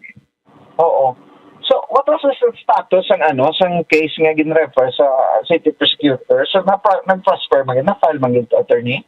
Actually, sir, I'm just waiting for the go signal from Seneco management kung patuloy ni or i-hold hindi na lang ipagkikadayon. Because again, negotiations are ongoing. So if it's positive, if the results are positive, then okay, hindi na lang ipag-file. Before naman. If negative man din, then tuloy ang kaso. Oo. So with this kind of with this huge amount, imagine doon naglabot almost 5 million plus ang balayran nila. Yes, So 5.6 million exact daw na. Sir. Oo. Sa mo ni kadako, attorney, nga balor sang kuryente nga nakawat nila. So para sa imo as lawyer sa may bahin sa preferred section, pwede lang nga makagoon kita into negotiation? That would depend ultimately sa decision ng Seneco management if i-accept nila ang whatever offer CAP will give them. Oo. Pero kung ay bala, attorney, compare mo sa iban, katigag may malani gani nga amount nagapangawat man. So pero daw kung kaisa daw sila pa ang napadalman gid i-compare sa sini amo ni kadako nga naglabot sa 5.6 million pesos. Actually, sir, clarify ko lang ang Pilferage unit ng Seneco, while ang pag-file kaso namon is always a matter of last resort. But kung regluhan na lang ang Seneco and ang consumer din na nangawat, then we will always be open for that. Kaya at least avoid tas ang litigasyon sa korte nga kabaluman ta nakadugay ito na matapos. Oo. Pero hindi man mangin precedence kahit ang iban masiling mangawat na lang tayo o pailan ta kaso negosyaron ta lang man Japon daw man ablato ni. Anyway, sir, I'm sure Seneco management has placed surcharges in any arrangements for settlement. Surcharge is the penalty that will have to be paid by the consumer na nangawat. Ito na Pilferage unit gamit mo na sang formula na recommend and prescribe sang lahi. So definitely hindi man din pwedeng Seneco if may arreglo man git. Oo, kung sa bagay ikaw as legal gasunod ka man ako ano man do adisang management, no? Yes, sir. The management uses a formula naman for settlements. Oo. So meaning to say Seneco open for settlements man or amicable what you say? Yes. In accordance with prescribed guidelines for and computation and formula na sang lagi natin. Okay, sige. So why pa man din, no? Mag-regular serte kita na ilang sa korte and ang lagsong nga amount is ang based na sa computation using the highest variables under RA 7832. Exactly. So why pa man gid na set abi first na phase of sang Seneco management with punong barangay Rosini Distrito sang Singkang. I'm as far as I know, sir, then ongoing that I hope we can reach a settlement by this point during this month. Sige, sa attorney Marcos Aurelio Baflor. Mga kabanan, derman sa ato sa riga pangalaga, no? So amo na siya, no? So ginconfirmar, no, nga mahulog na mga kabanan sa negosasyon. Grabe, no? Bakit ang Seneco, kung isang insidente man, ngati, kung anong sulokton ginaya, ba't ang punto natin diri, may krimen no? Nga komiter, no? Ang barangay, Singkang, no? Ti violation sa Republic Act 7832, Anti-Pilferage of Electricity and Theft Electric Power Transmission Lines, materials, no? Tani, no, ginimo, nga ti file na yung kaso, kung i-recommend sang ombudsman, nga ti file sa lower court, file ta, no? Samtang ongoing negotiation, file ta gini sila, kaya ta ginakasala sila mo. Diba? No? Agree man ka mo? Conforme mo sina, kaya ti nakakomiter sang sala, ti maylo kung wala. nakakomiter. Oh, pero may sala, may violasyon, may ginlapas nga kasuguan. Negosyaron ta lang. Oh, ang punto pag inaton, viral na ng responsible, viral na ng kawat nga amount sa kuryente. Amount 25.6 million pesos, no? Pero as to sa administrative case, sa criminal case, sa criminal aspect, administrative aspect, paili kaso. Kay ti budlay na iya, kay karon maana na lang na sila nga mangawat kuryente tapos manegosyar malang. Ti si siniko humok man, no, Balatsyagon. Humok man Balatsyagon. Si siniko, no, ti mapanegosyar man sa kuno. Bulong tani buwas, no, ang purong barangay sa barangay Singkang kun bala may matuod nga nagsugod na sa ukusan o gining amicable settlement nila. Ako doon hadlok ko sa amicable settlement mumujas. No, kay ang amicable settlement amo man natabo na sa Manukan country, oh. No? Oh, may issue pag dili na sa Manukan country, na dumduman ko lang amicable settlement kay sa Siniko may araman. Sa Manukan country may araman, no? Hindi na nagaling mga original nga owner na sa Manukan country sa 22. Duhala ko ng original owner na. Sa 20 ako no, puro gid ya second owner na. Hindi na malaw sang syudad. May kadelikaduhan man sila da, no? So amo ni siya, makabanan ang status sang sining nasabit ya nga 5.6 million pesos nga balor sang ginkawat nga kuryente, no? Hindi man pwede tamambal nga nangawat o kay nag-illegal tapping kamo, no? Dira sa bahin niya sang Seneco. Sa linya iya makabanan sa Seneco, note-dan gin tap lang, no? Tapos ti way bayad nga way nag-agi sa kontador. Poko nami, no?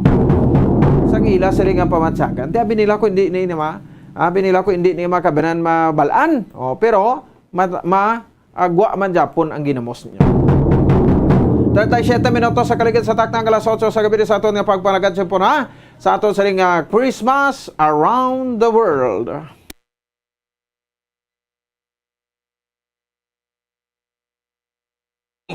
Radio Philippines presents Christmas Around the World, as shared and told by our Bombo International News correspondents.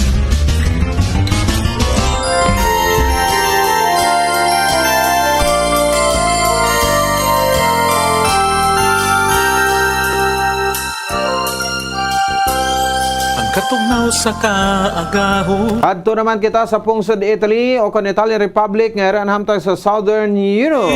Ano naman mag-celebrate sang Christmas sa mga Italians nga nagadamo na sa karon sa 58.8 million ang populasyon kay ginapunuan sa ila presidente nga si Sergio Mattarella. Kag babae nga Prime Minister nga si Giorgia Meloni.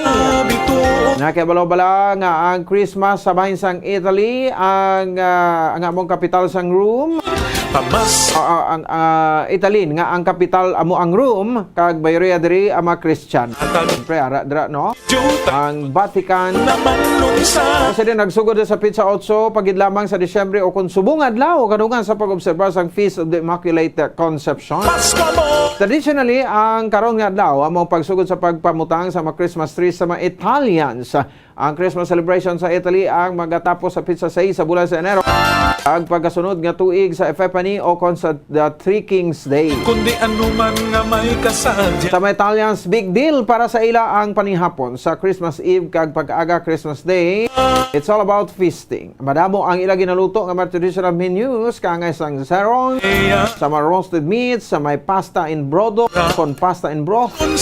Hindi man madula sa ila lamisa ang grilled vegetables kag ang traditional Christmas cake. Buon Natale. Ini ang pagtamya naman sa Merry Christmas sa ila lengguwahe nga Italian. Nagapasundayan wa ay kalangkan abilidad sa musika. Sige, 40 minutos na. Nakaligan sa taknang result sa gabi. Share naton. Okay, pa-share nato kay Sir Jeff Benas Lagos. Directamente sa bahin sang Rome, Italy. No? Pag-celebrate sang Christmas. Sugod subungan daw December 8, 2022. Sige, welcome na to, no? Sir Jeff, advance Merry Christmas sa Modera sa Italy. Halin diri sa Bombo Radio Bacolod. Good evening. Good evening, Bombo Pons. Bilog na pamati sa Bombo Radio Bacolod. Yes, Sir Jeff, no? So thank you gid, ano? Sa sining taman Sir Jeff, no? Kuan kita, no? Pakinginon ano kita sa imo sa sining mga hilikoton. Ba sugod gigali subong adlaw December 8, no? Ang pagpumutang ninyo sa mga Christmas lights, ang Christmas trees dira sa Italy, Sir Jeff. Insakto kagid Bombo Pons kay karon nga adlaw umpisa gid sang pag-decorate sang mga Christmas lights, Christmas tree diri sa Italy. Kaya amo nang tradisyon di permi hindi kay pwede mag-advance. Pero may ara man iban nga mga negosyo. Mga nga pamutan na before sang December 8 Bongo Pons. Okay, no? So grabe gali, no? So ano ni sir, may mga parks gid abidra, may mga lugar gid nga daw center sa mga Christmas trees and Christmas lights or sa mga balay lang gid abi sir, no? Sa inyo dira nagapamutang. Hindi Bongo Pons may ara gid sa mga area example diri sa may shopping area gid bala. Mayara gid aya butang isa ka street sa laba-laba ng isang street sa Via del Corso nga tawag na Via del Corso amo na siya ang shopping area, shopping strips tawag nila dire. Kag mayara man kad sa Vatican, may Christmas biggest Christmas tree sa Vatican dire sa may Piazza Venezia, sa may Coliseo. Tapos may isa pa gid nga area Bombo Pons dire sa Villa Borghese, amo tawag lang Christmas World area. Wow. Oo. Tahom gali, no? And then by December 24 ang pagsugalaw to sa Christmas Eve. Ano mga events, Sir Jeff? Ang mga events diri Bombo Pons same as before pero galing karon nga tuig daw medyo masadya siguro Bombo Pons kay bangod sa 2 years nga wala ba naka-celebrate bala. Yes. Oo. Mo gani, no? So may wagid sir kinalain, no? Para ni sa aton sa Pilipinas makatuloy man kita, no? So muna may Christmas Eve Mass, no? Sa 24. Sakto gid Bombo Pons. Mayari kami di 24 sang gabi. Pero maumpisa ang simbang gabi sa December 16 until 24 sang gabi man. Pero mas lang dire, mas hindi man tawag nga mas maayo, mas lang din mas advantage lang dire kiti ari kami lapit sa Vatican ng Bombo Pons. Yes sir. Okay. Go ahead Bombo Pons. So muna siya, no, mga helikopter ay kinalain din sa Pilipinas, no. And then pagpuli, no, sa Christmas Eve, siyempre may uso man da guro sir, no, Noche Buena naman, no, pag abot sa balay, alin sa simbahan. Sakto gid Bombo Pons, may pa tapos sang sang 24 sang gabi tapos misa, may ara na rin sa Losalo dahil sa balay kag may mga palupok nga jutay. May mga tapos mga greetings, libot-libot di sa sa area nga damo Christmas light. Mapili ka lang din Bombo Pons mo kay nga karon nga tuig. Ila blagin ubos-ubos bala nga daw ilagin recovery ang 2 years nga wala na ma-celebrate dire sa Italy. Bale daw gin recover nila karon daw halos tanan mga area nga may mga negosyo gidabe, may mga Christmas light na tanan Bombo Pons. Sa mga dalan tanan ara daw may ginabitay sila ng mga Christmas light. Halos tanan nga mga negosyo di karon sa Italy. Okay. So, sir, may istoryahan mo kami, no? Ano ining panawag di mga roasted meats? Ano mga klase sang meats ang gina-roast ninyo dira, sir, kag ginakaon, ginasalo-saluhan sa Christmas Eve? Mga pasta may ara man, no? Bombo Pons ang tradition gidri nga Bombo Pons during Christmas kag sa New Year day. Depende sa ang mostly gid ning isda. Mostly la isda di. Ang ginaprepara nila sa during sa 24. Isda gid siya nga tapos mga pasta. Ang mga roast beef na Bombo Pons sa mga sa mga January 29 December 31 sa gabi na siya. Okay. Pero ara siya ang tradition na ang pasta hindi siya madula. Mo gani, no? Mga Italian, basta Italian pasta, no? So, Sir Jeff, siyempre, sa Vatican, kamudra, no? Sa room, ginabatayan man, no? Ining mensahe ni Pope Francis, no? So, may palabutong kita ng mensahe niya, sir, sa Christmas. May ara bubupon sa hulato na muna sa 24 sang gabi. Kay makuha na siya ma-message sa Vatican. Oo. Kasi kung may ara naman siguro ning schedule nga may mass naman bala. Laban-laban na makadto naman kami ato kag sang blessing sa ni Pope Francis. Oho. So kay siya gini sir, no? Message siya or siya gigo-officiate sang misa? Do may ara man na siya? Siya gid bumupon, siya gid nag-officiate sang misa. Siya gid nag-officiate. Wow, no? So daw ka nami, no? One of a kind nga experience na kung ikaw makatambog gid mismo dito sa may Vatican gid, ano? Sa pamati mensahe kag homily, no, ni Pope Francis. Insakto gid bumupos kay halos na di ang damo di siyang sang mga tourist nga magalabot di sa during sang 24 damo na di ka kaladto di bangod na sang mensahe ni Pope Francis kag sa Vatican na sa nga area bumupons. Pag siling ka Rome and Vatican pila ka oras ang biyahe sir? By land na? Uda ko na lapit man lang bumupon from sa Halindi sa Mondi mga lang kung sa lakyan ka mga 20 minutes siguro kung hindi mo gid traffic. Ati pwede gid dali lapit. Katahom dali, no? So di amo na siya, no? Dira sa bayan sang Rome, Italy, no? So mga traditional abisar nga ginimo diri especially sa mga kabataan, may mga Christmas parties man, may mga Christmas gift, exchange gifts, no? Kag mga pampang sa mga kabataan, no? Amo man gyap kundi bumpo sa kondisyon man gina nila nga example kunara sa 24 makambyohan ay kambyohan ay regalo tagsang sa mga gift. Tapos kadto-kadto sa mga balay sa mga amigo. Bumbupons. Okay. Sige, no? So subong kapistahan ni Immaculate Conception, no, Mama Mary. So do nami gid kay na timing yung pagsugod sa sining pagpadekorar, no, sa mga balay, mga parks dira, no, sa bayan sa Rome, Italy, no. Sir Jeff, advance Merry Christmas sa imo and basi kung may mga greetings ikaw, go ahead. Merry Christmas lang tanan sa mga sa ako nga kilala kag sa akon nga family da. Kag bago man ako da naghalinda bumbupon sige yes, wala ko kanto da sin. Kay muna nga hambal ko kasi mo nga di mo gina kunan di mo gina mabalaan la.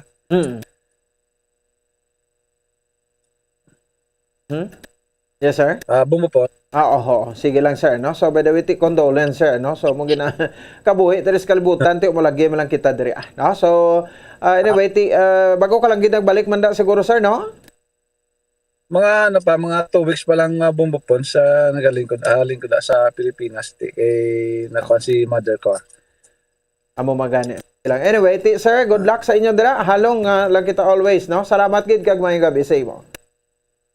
Ini si Jeff Binas Lagos reporting live in Rome, Italy. Basta Radio Bombo. Sige. Si Sir Jeff Binas Lagos, ato sa international correspondent dito sa bayan sa Rome, Italy, sa aton nga Christmas around the world.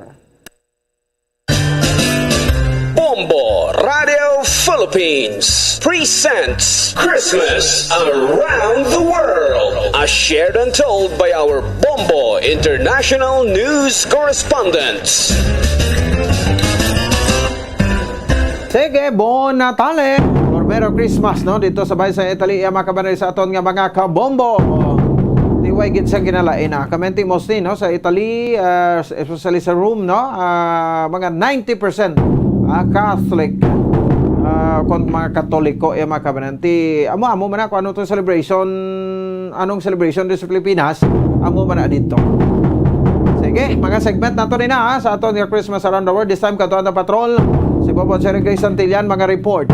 Duha ni kamao shooting incident, no, isa to sa bahin sa Barangay Singkang, patay gid isa ka negosyante, and then ang isa naman diri sa Barangay 2 daw critical man ang kondisyon sa ospital matapos kining matiruhan druga na niya sa Barangay 2. Anong latest man ng investigasyon, no? Kay ti basta riding in tandem, mga helmet, may mga face mask, may mga kalo, no? Ti ako 100% makambal, unsolved gid na. Wala gid na iya makabaran sang kabilinggan. No? Wala gid sang kasolbaran ang ina nga kaso. Mahulog sa nada. Muna dako pangangkat ni Cross Kapulisan ta, no? Kung paano nila nasolbaro nabi, no? Ini nga makaso. Kaysa kadamuon lang since nga ti sadto pang mayagpag ang kampanya against sa droga. Ang listahan ta perti na kalaba-laba sa mga unsolved cases. Check na to follow sa patrol. Bombo Cherry, che sa report please come in. Yes, Bombo Pons, mote kagabi lamang Bombo Pons, mayara singa duwa ka shooting incident nga nagluntad diri sa syudad San Bacolod. Ang una, mga alas 9 pasado, nagluntad ang shooting incident sa Purok Sigay, Barangay 2, samtang ang mga alas 11:45 naman sa gabi, may shooting incident na naman nga nagluntad dito sa Barangay Singkang Airport naman Bombo Pons. So, una-una ton ang dito nga nagluntad nga pagpangluthang dito sa Barangay Singkang Airport kung sa diin napatay gid niya Bombo Pons ang biktima. Kag ining biktima ginkilala nga si Ivan Magbanwa kag residente ini siya sa Regina Town, Puro Cadena de Amor, Barangay Singkang Airport. So baling ining biktima Bombo Pons, isa ka negosyante kung sa diin ga panag-iya ini siya tang security agency. Kag syempre may-ari man ini siya nga ginapatukod man diri subong sa syudad sa Bacolod nga BPO company man Bombo Pons. So ang nagsugod-sugod gid ini Bombo Pons, may-ari ini siya na batunan nga threat. So no kaya Police Major Jury Puerto. So bali nang may-ari ini siya ginhire ini siya sang isa ka kompanya nga mayara na nga daan sang conflict. Kag siya ini ang ginakuan sang mag-management bala kon magbantay sa sipa sa kompanya nga isa ka incorporate para iban ini siya kag hindi nakasulod sa amo ni nga kompanya. So bali ginahalungan ini ni Ivan Magbanwa ang isa ka kompanya para bantayan ining incorporate nga ginasipa sa kompanya. So didto na nagsugod ang threat nga gakabatunan sang biktima Bombo Pons. So kagabi lamang halin ini siya o kung nagpa-car wash ining biktima.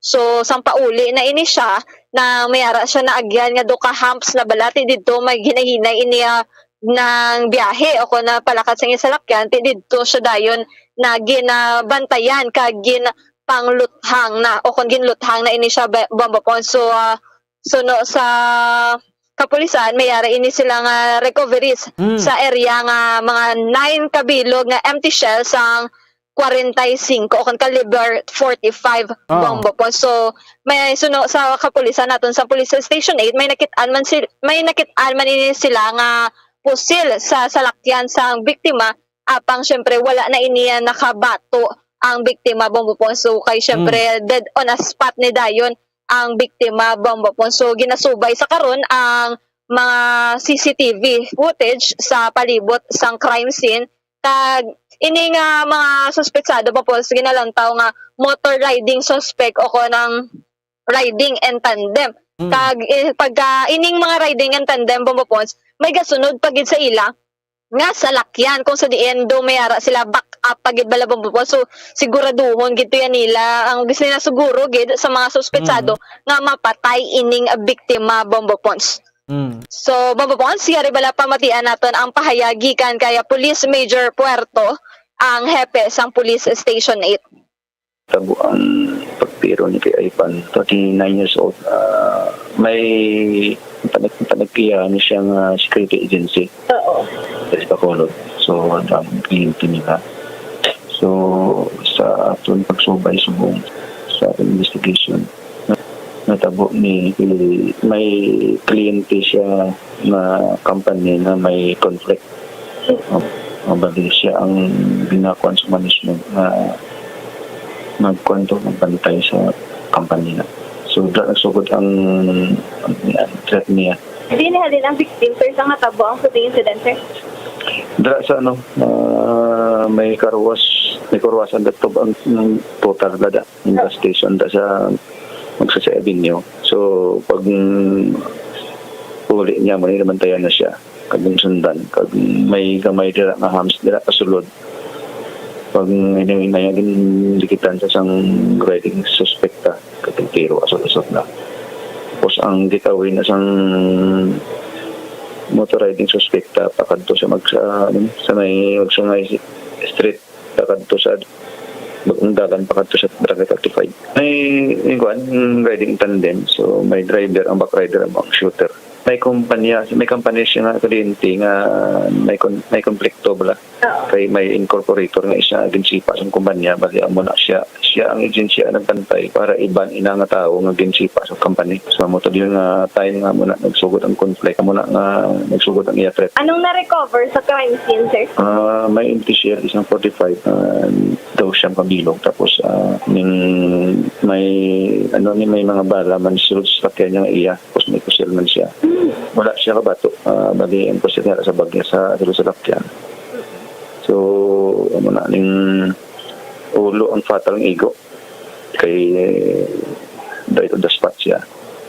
Amo na nagkusya na naman soko para i-process ang crime scene. Hindi ko siya tingin siya. Mayari ka siya sa buong open na call center sa Lasal. May mga partner na siya. Pero ang security agency, amo ginayang halindra sa iya nga negosyo nga security agency ang iya threat amon ang inungdan ng tiro sa subong. May subong ginasubay na itong CCTV, may nugget na kami na suspect. So lalabot sa aton nga motor riding suspect, may backup na salakyan. So, Okay. babapons no, ng kumpiyansa maninigurong biktima, kay syempre, bumpubos mayara siya dalang armas luftang apang wala ininiya na panumduman nga mayara na siya daan nga threat, so wala iya pagiging secure ang iya nga seguridad, bombapons. Sige. Bomo Cherry, balawon taniya, no? Kabay pa nga, hindi na magdugang sa listahan sa unsolved case, no? Shooting incident naman, no? Dari sa syudad sang Bacolod. Salamat, gid Bomo Cherry. Yes, Bombapons, sa report gikan sa patrol, ini si Bombo Cherry Grace Santillan para sa Pambasa Radyo ng Pilipinas, consistent overall number 1 sa Bacolod, Basta Radio, Bombo! Sige, salamat sa report sa patrol. Bombo Cherry Grace Santillan, 55 minutos na. Nakaligan sa taktang alas 8 sa gabi, grabe, no? So, muna karon niya makabanan kariit diri sa syudad sa Bacolod. Nga shooting incident dito. Kung siguro sa time naman guro, no? Sa kay Mayor Alfredo Benitez nga sa pulo niliwat naton Mayor. Ang mga kapulisan ta. Kasi unhan na sang Bacolod City Police Office, wag gid na dakpan ang suspect sa area sa Magsaysay. Ay, mo ni dako nga palaligban. Sige, no? So this time check nato nanay, no? Liton ta dito sa bahin sang Bogota, Colombia, sa Amerika. Latin America na ning part, no? So check nato, no? Kay ti si sama na weightlifting Pilipinas President, no? Sir Nyox Pentabella to dito sa bahin sang Colombia, kay may event man dito, no? Si Adeline Diaz. So na-sweep yan ni ang 3 ka gold medal sa 2022 IWF World Weightlifting Championship sa Bogota, Colombia.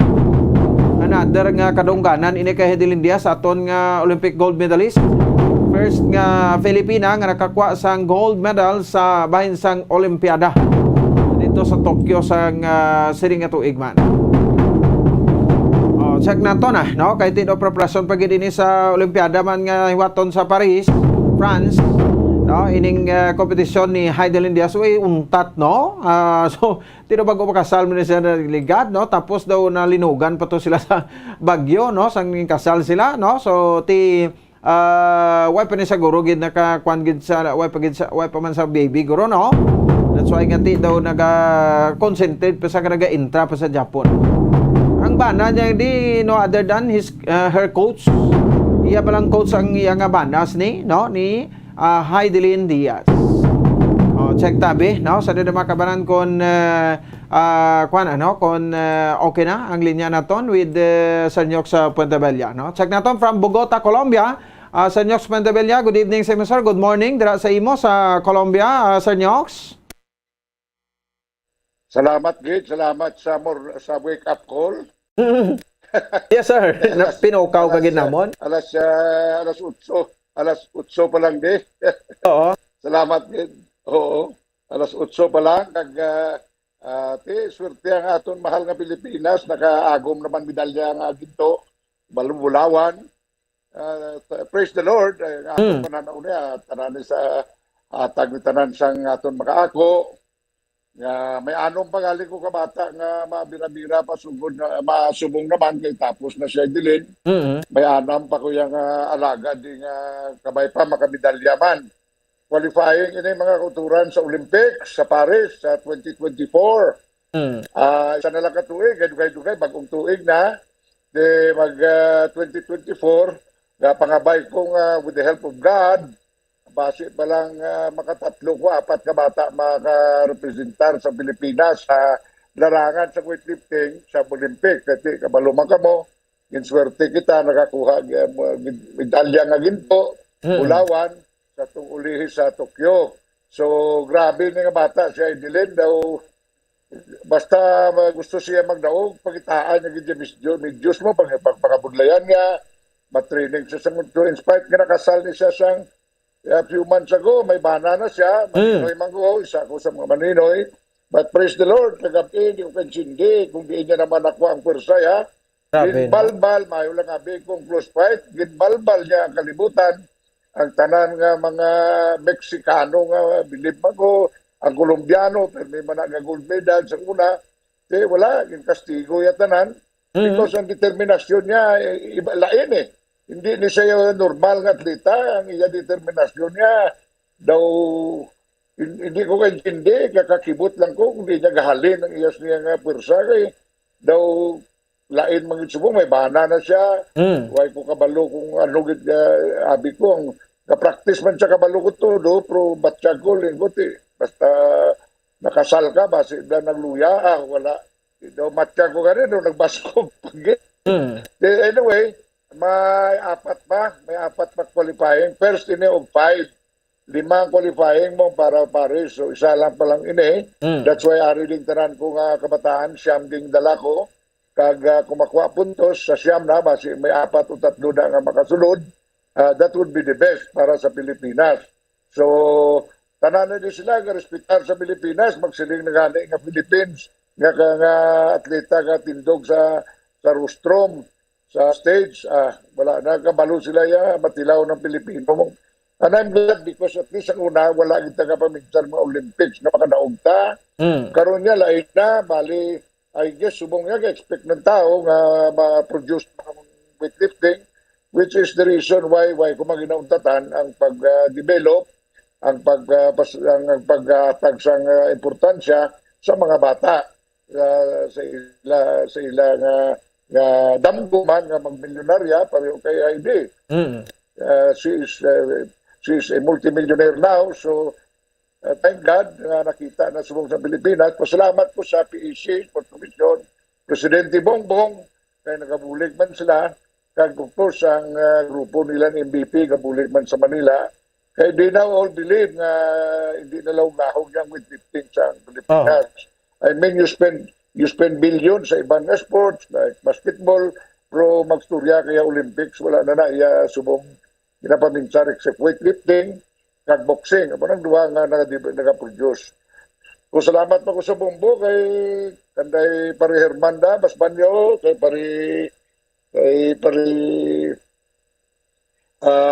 aton amigo si Bossing nyo. So salamat gid kay magbagulang kumata kung wala lang ikaw, ara pa kumatiyag ko sa kama siguro, hindi na ikaw kapanawag. Kay alas 3 na ko natulugan, kay nagyapon pa kami na idalin, kasi gutom siya before the fight, limitadong pagkaon. Kaya pero gulpi lang, siyang puli kami, di na di pagkaon sa hotel, sarado na tanan, sa mga restaurant, pag alas 10 kali, mag-radis na tanan sa Bogota, Colombia. May lang kayo, may isa ka restaurant, yung pagkitluyan ko, at dito kami sa kwarto na iduli ng klaon tanan. Kag hindi magbantang mo interview. Pareho sinisimo. Daw wala tuo ang hanot sa interview kagabi sa akin. Grabe, no? So, bali, ni sa tagpila sa kakilos, Sir Nyox? Amo nang diferensya kay subong ang iya dinadagan pareho ni sa Tokyo 55. Pero sang una way niya close fight ni sa una sa 55 kilograms. Galing na close fight sang una pupunta sa sa mga Chinese. Hindi ko yakin hindi subong nga may bana siya, nangastigo na gid siya, nagdakupat. Ang problema mga kauturan, Bombo Pons, kay ang iyan nga 55 kilograms, wala na ni sa Olympic, sa Paris, sa 2 years from now, wala na ni madala. So masaylo gini siya sa 59, masaka siya. Mabulubudlay ng 59, pero if I know her, ang plano siya niya, matraining naman ni Tudo.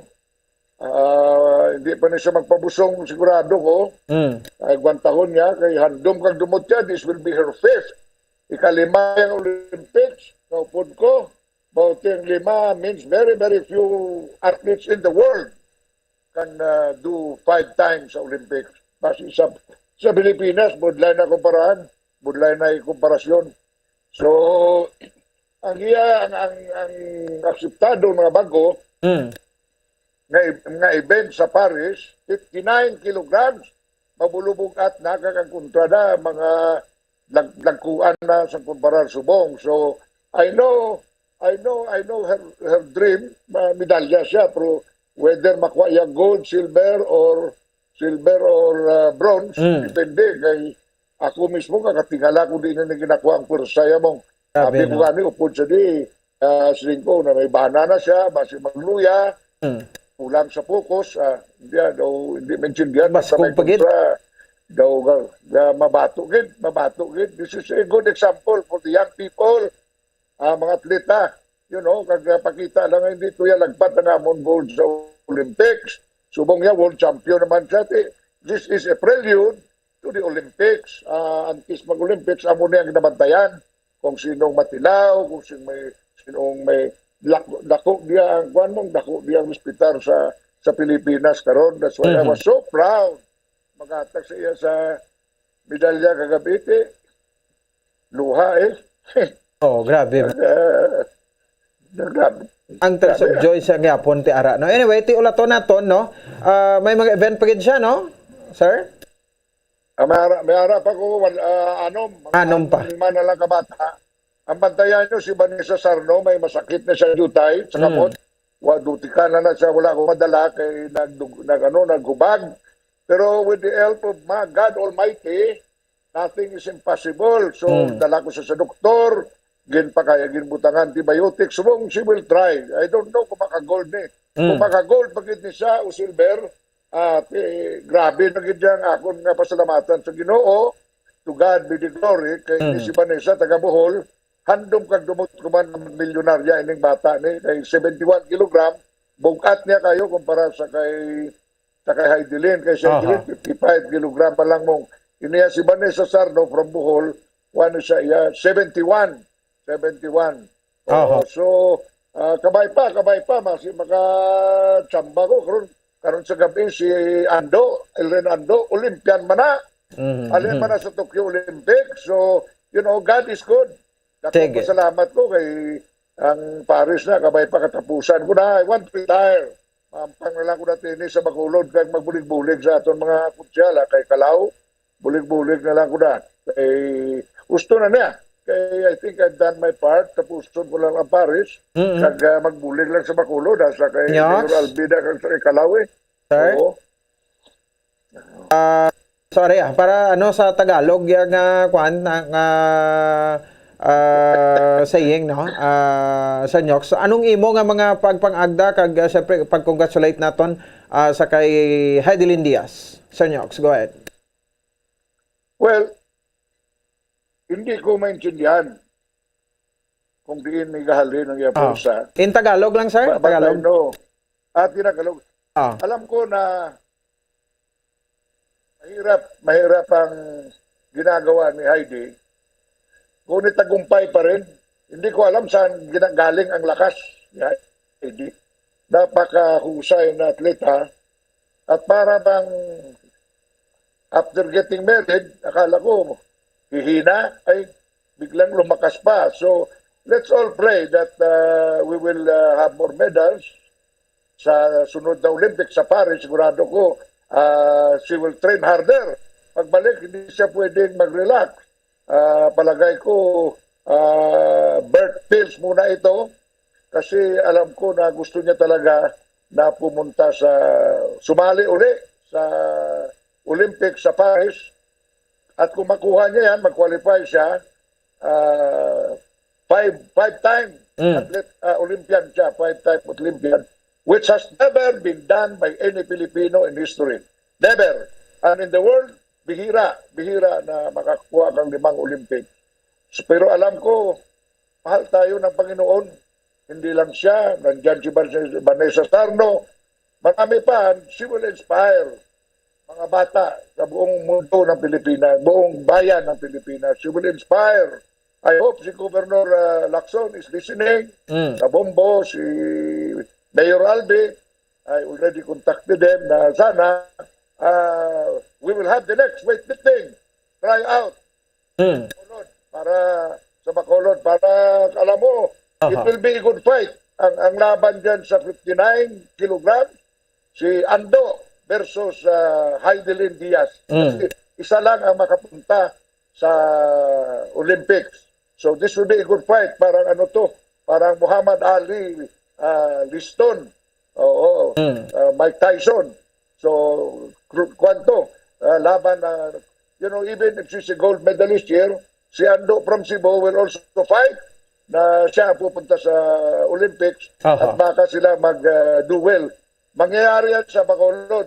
Kaya para dalhin ko sa Bacolod with the help of Mayor Albi, Calao, and of course Governor Lacson and Ray Diaz. So, salamat gid sa inyo sa siring nga mga impormasyon. Ginhatag mo direct from Colombia. Good evening sa imo dira. Gusto lang ko magpasalamat uli sa Philippine Sports Commission, sa atin Presidente Bongbong, kasi when he was in Bacolod, nag-usap kami at tuloy-tuloy daw ang tulong niya sa weightlifting. Naniniwala siya na may pag-asa talaga ang bayan sa weightlifting, sa Olympics. So salamat sa kanila, sa Sports Commission, sa mga national coaches ko, nakikinig sa Bombo. Lahat national coaches dyan. Magpasalamat sa Panginoon, ang aming chairman, si Mark Alino ng Cebu, at si Mortera ng Zamboanga, si Kit Mortera. Salamat sa inyong lahat at through Bombo, maraming salamat na abutan ko kayo. God bless. Mabuhay ang Pilipinas. Salamat Bombo Pons at sa mga kababayan ko sa Bacolod. God bless. I hope may marami tayong weightlifters makuha rin sa Negros Occidental. Sa Bombo Radio, maraming salamat noon pa hanggang ngayon at kailanman. Basta radyo. Sige, salamat gid. Sir Nyok sa Padabilang Presidente sa Sama ng Weightlifting Pilipinas. SWP, bama ito nga balita, no? Rekta sa Colombia. Ito sa magtakop na mga kabaran, ito sa ning special feature ang Feast of the Immaculate Conception. Dari sa aton sa ring makauta sa aton sa ring mga kabombo. Standby.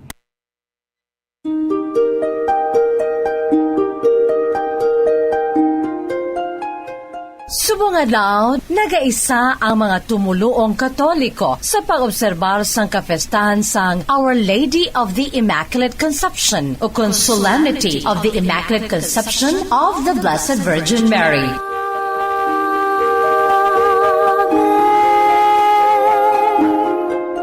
Ang Feast of the Immaculate Conception ginaselebrar ini sa bugos nga kalibutan sa mga tumuluo sa tagsa petsa 8 sa Desyembre kada tuig. Kakunisipon, ini ang 9 kabulan antes sang kafestahan sa Nativity of Mary. Ukon ang pagkabunag diri sa kalibutan ni Maria pinaagi sa iyang ginikanan nga Sunday Saint Anne kag Saint Joachim. Sa Catholic Church, mayara mga ginatawag Holy Days of Obligation na sunod sa nasad sa Code of Canon Law sa section number 1247. Diri nagasiling nga sa tagsa ka Domingo kaiban pa nga mga Holy Days of Obligation nagakadapat ukon obligado ang mga tumuluo nga magpakigbahin ka magtambong sa misa. Kalikip na diri ang paglikaw ukon indi paghimo sang malain nga mabagay ukon mga buluhaton nga makasablag sa pagsimba sa Dios sa amo nga balaan nga adlaw.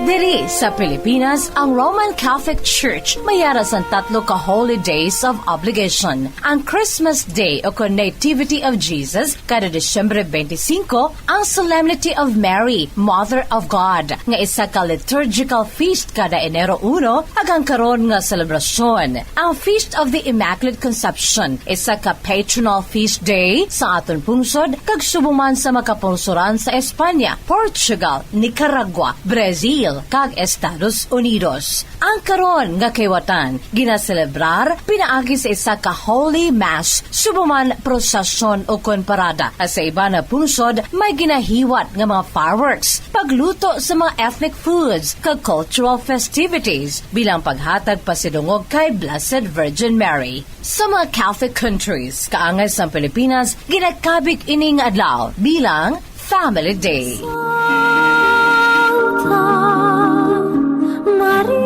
Base sa Maragta, si Pope Pius IX, ang longest reigning elected Pope sa Maragtasang Catholic Church, amo nagsugod sa selebrasyon sa iyagin proklamar ini sa tong December 8, 1854. Sa amo nga dogma, dirigin sa Santo Papa, ang matutod nga meaning sang Immaculate Conception ni Maria. Pope Pius IX affirmed the constant faith of the Church that Mary was conceived free from the stain of original sin. Humalin sang 8th century, ginaselebra na ini sa makasimbahanan sa bugos nga kalibutan tubtob na karon. Si Mary o kon Maria nga isa ka birhen nga tumandok sa syudad sa Nazareth sa rehiyon sang Galilee sa pungsod Israel, ang ginpili bilang mangindutan-on nga iloy sa aton maluluwas nga si Jesus. Sa balaan nga kasulatan sa Ginoo, diri nagasaad ang angot sa kalaslon sadto nga si Maria. Sa Book of Luke Chapter 1, verses 27 kag 35, diri nagasiling, to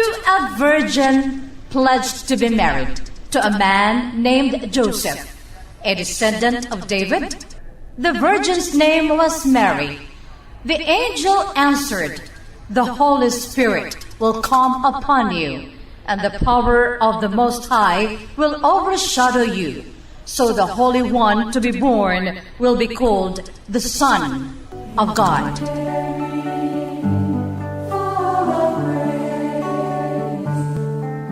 Diri sa Pilipinas, si Mary the Immaculate Conception amo ang titular patroness sa aton pungsod. Padamo sa mga parokya sang kasimbahanan kag mga lugar ilabinagid kabanwanan diri sa Pilipinas nga may ngalan Conception bilang paghatag pasidungog kay Blessed Virgin Mary. Kag ang makabig most celebrated shrine sa the Immaculate Conception amo ang Manila Cathedral sa Intramuros, Manila. Ginasundan ini sang bantugman nga shrine sa Parish of the Immaculate Conception sa Malabon.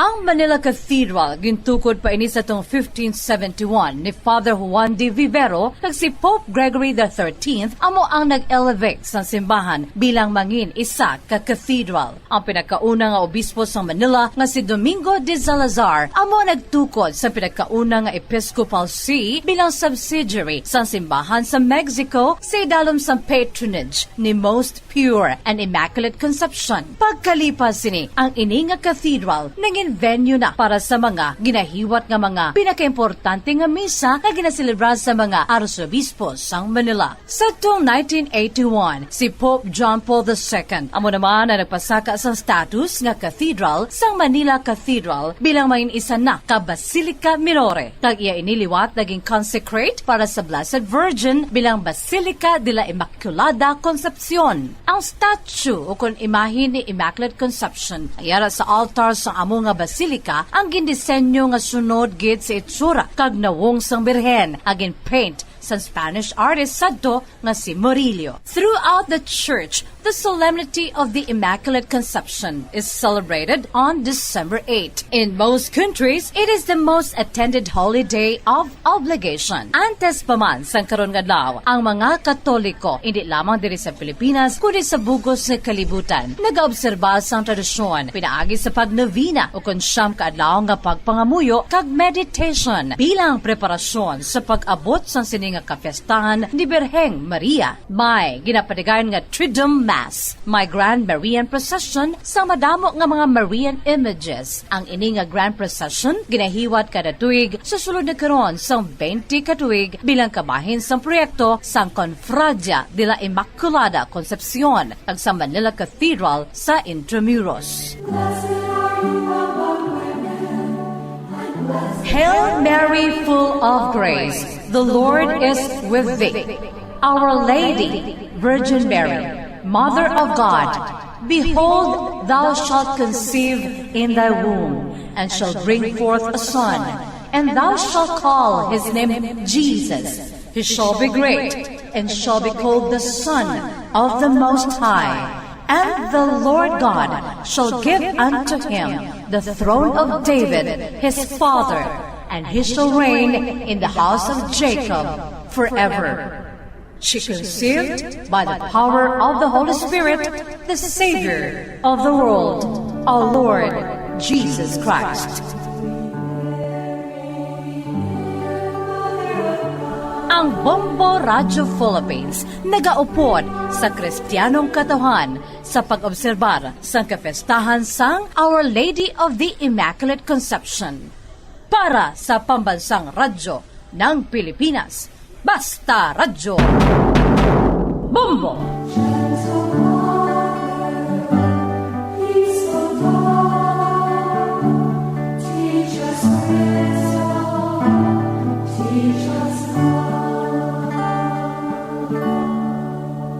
Sige, no? So salamat kay Bombo Diyos Jesus Marica. Pasensya gid ha. Medyo all overtime kita.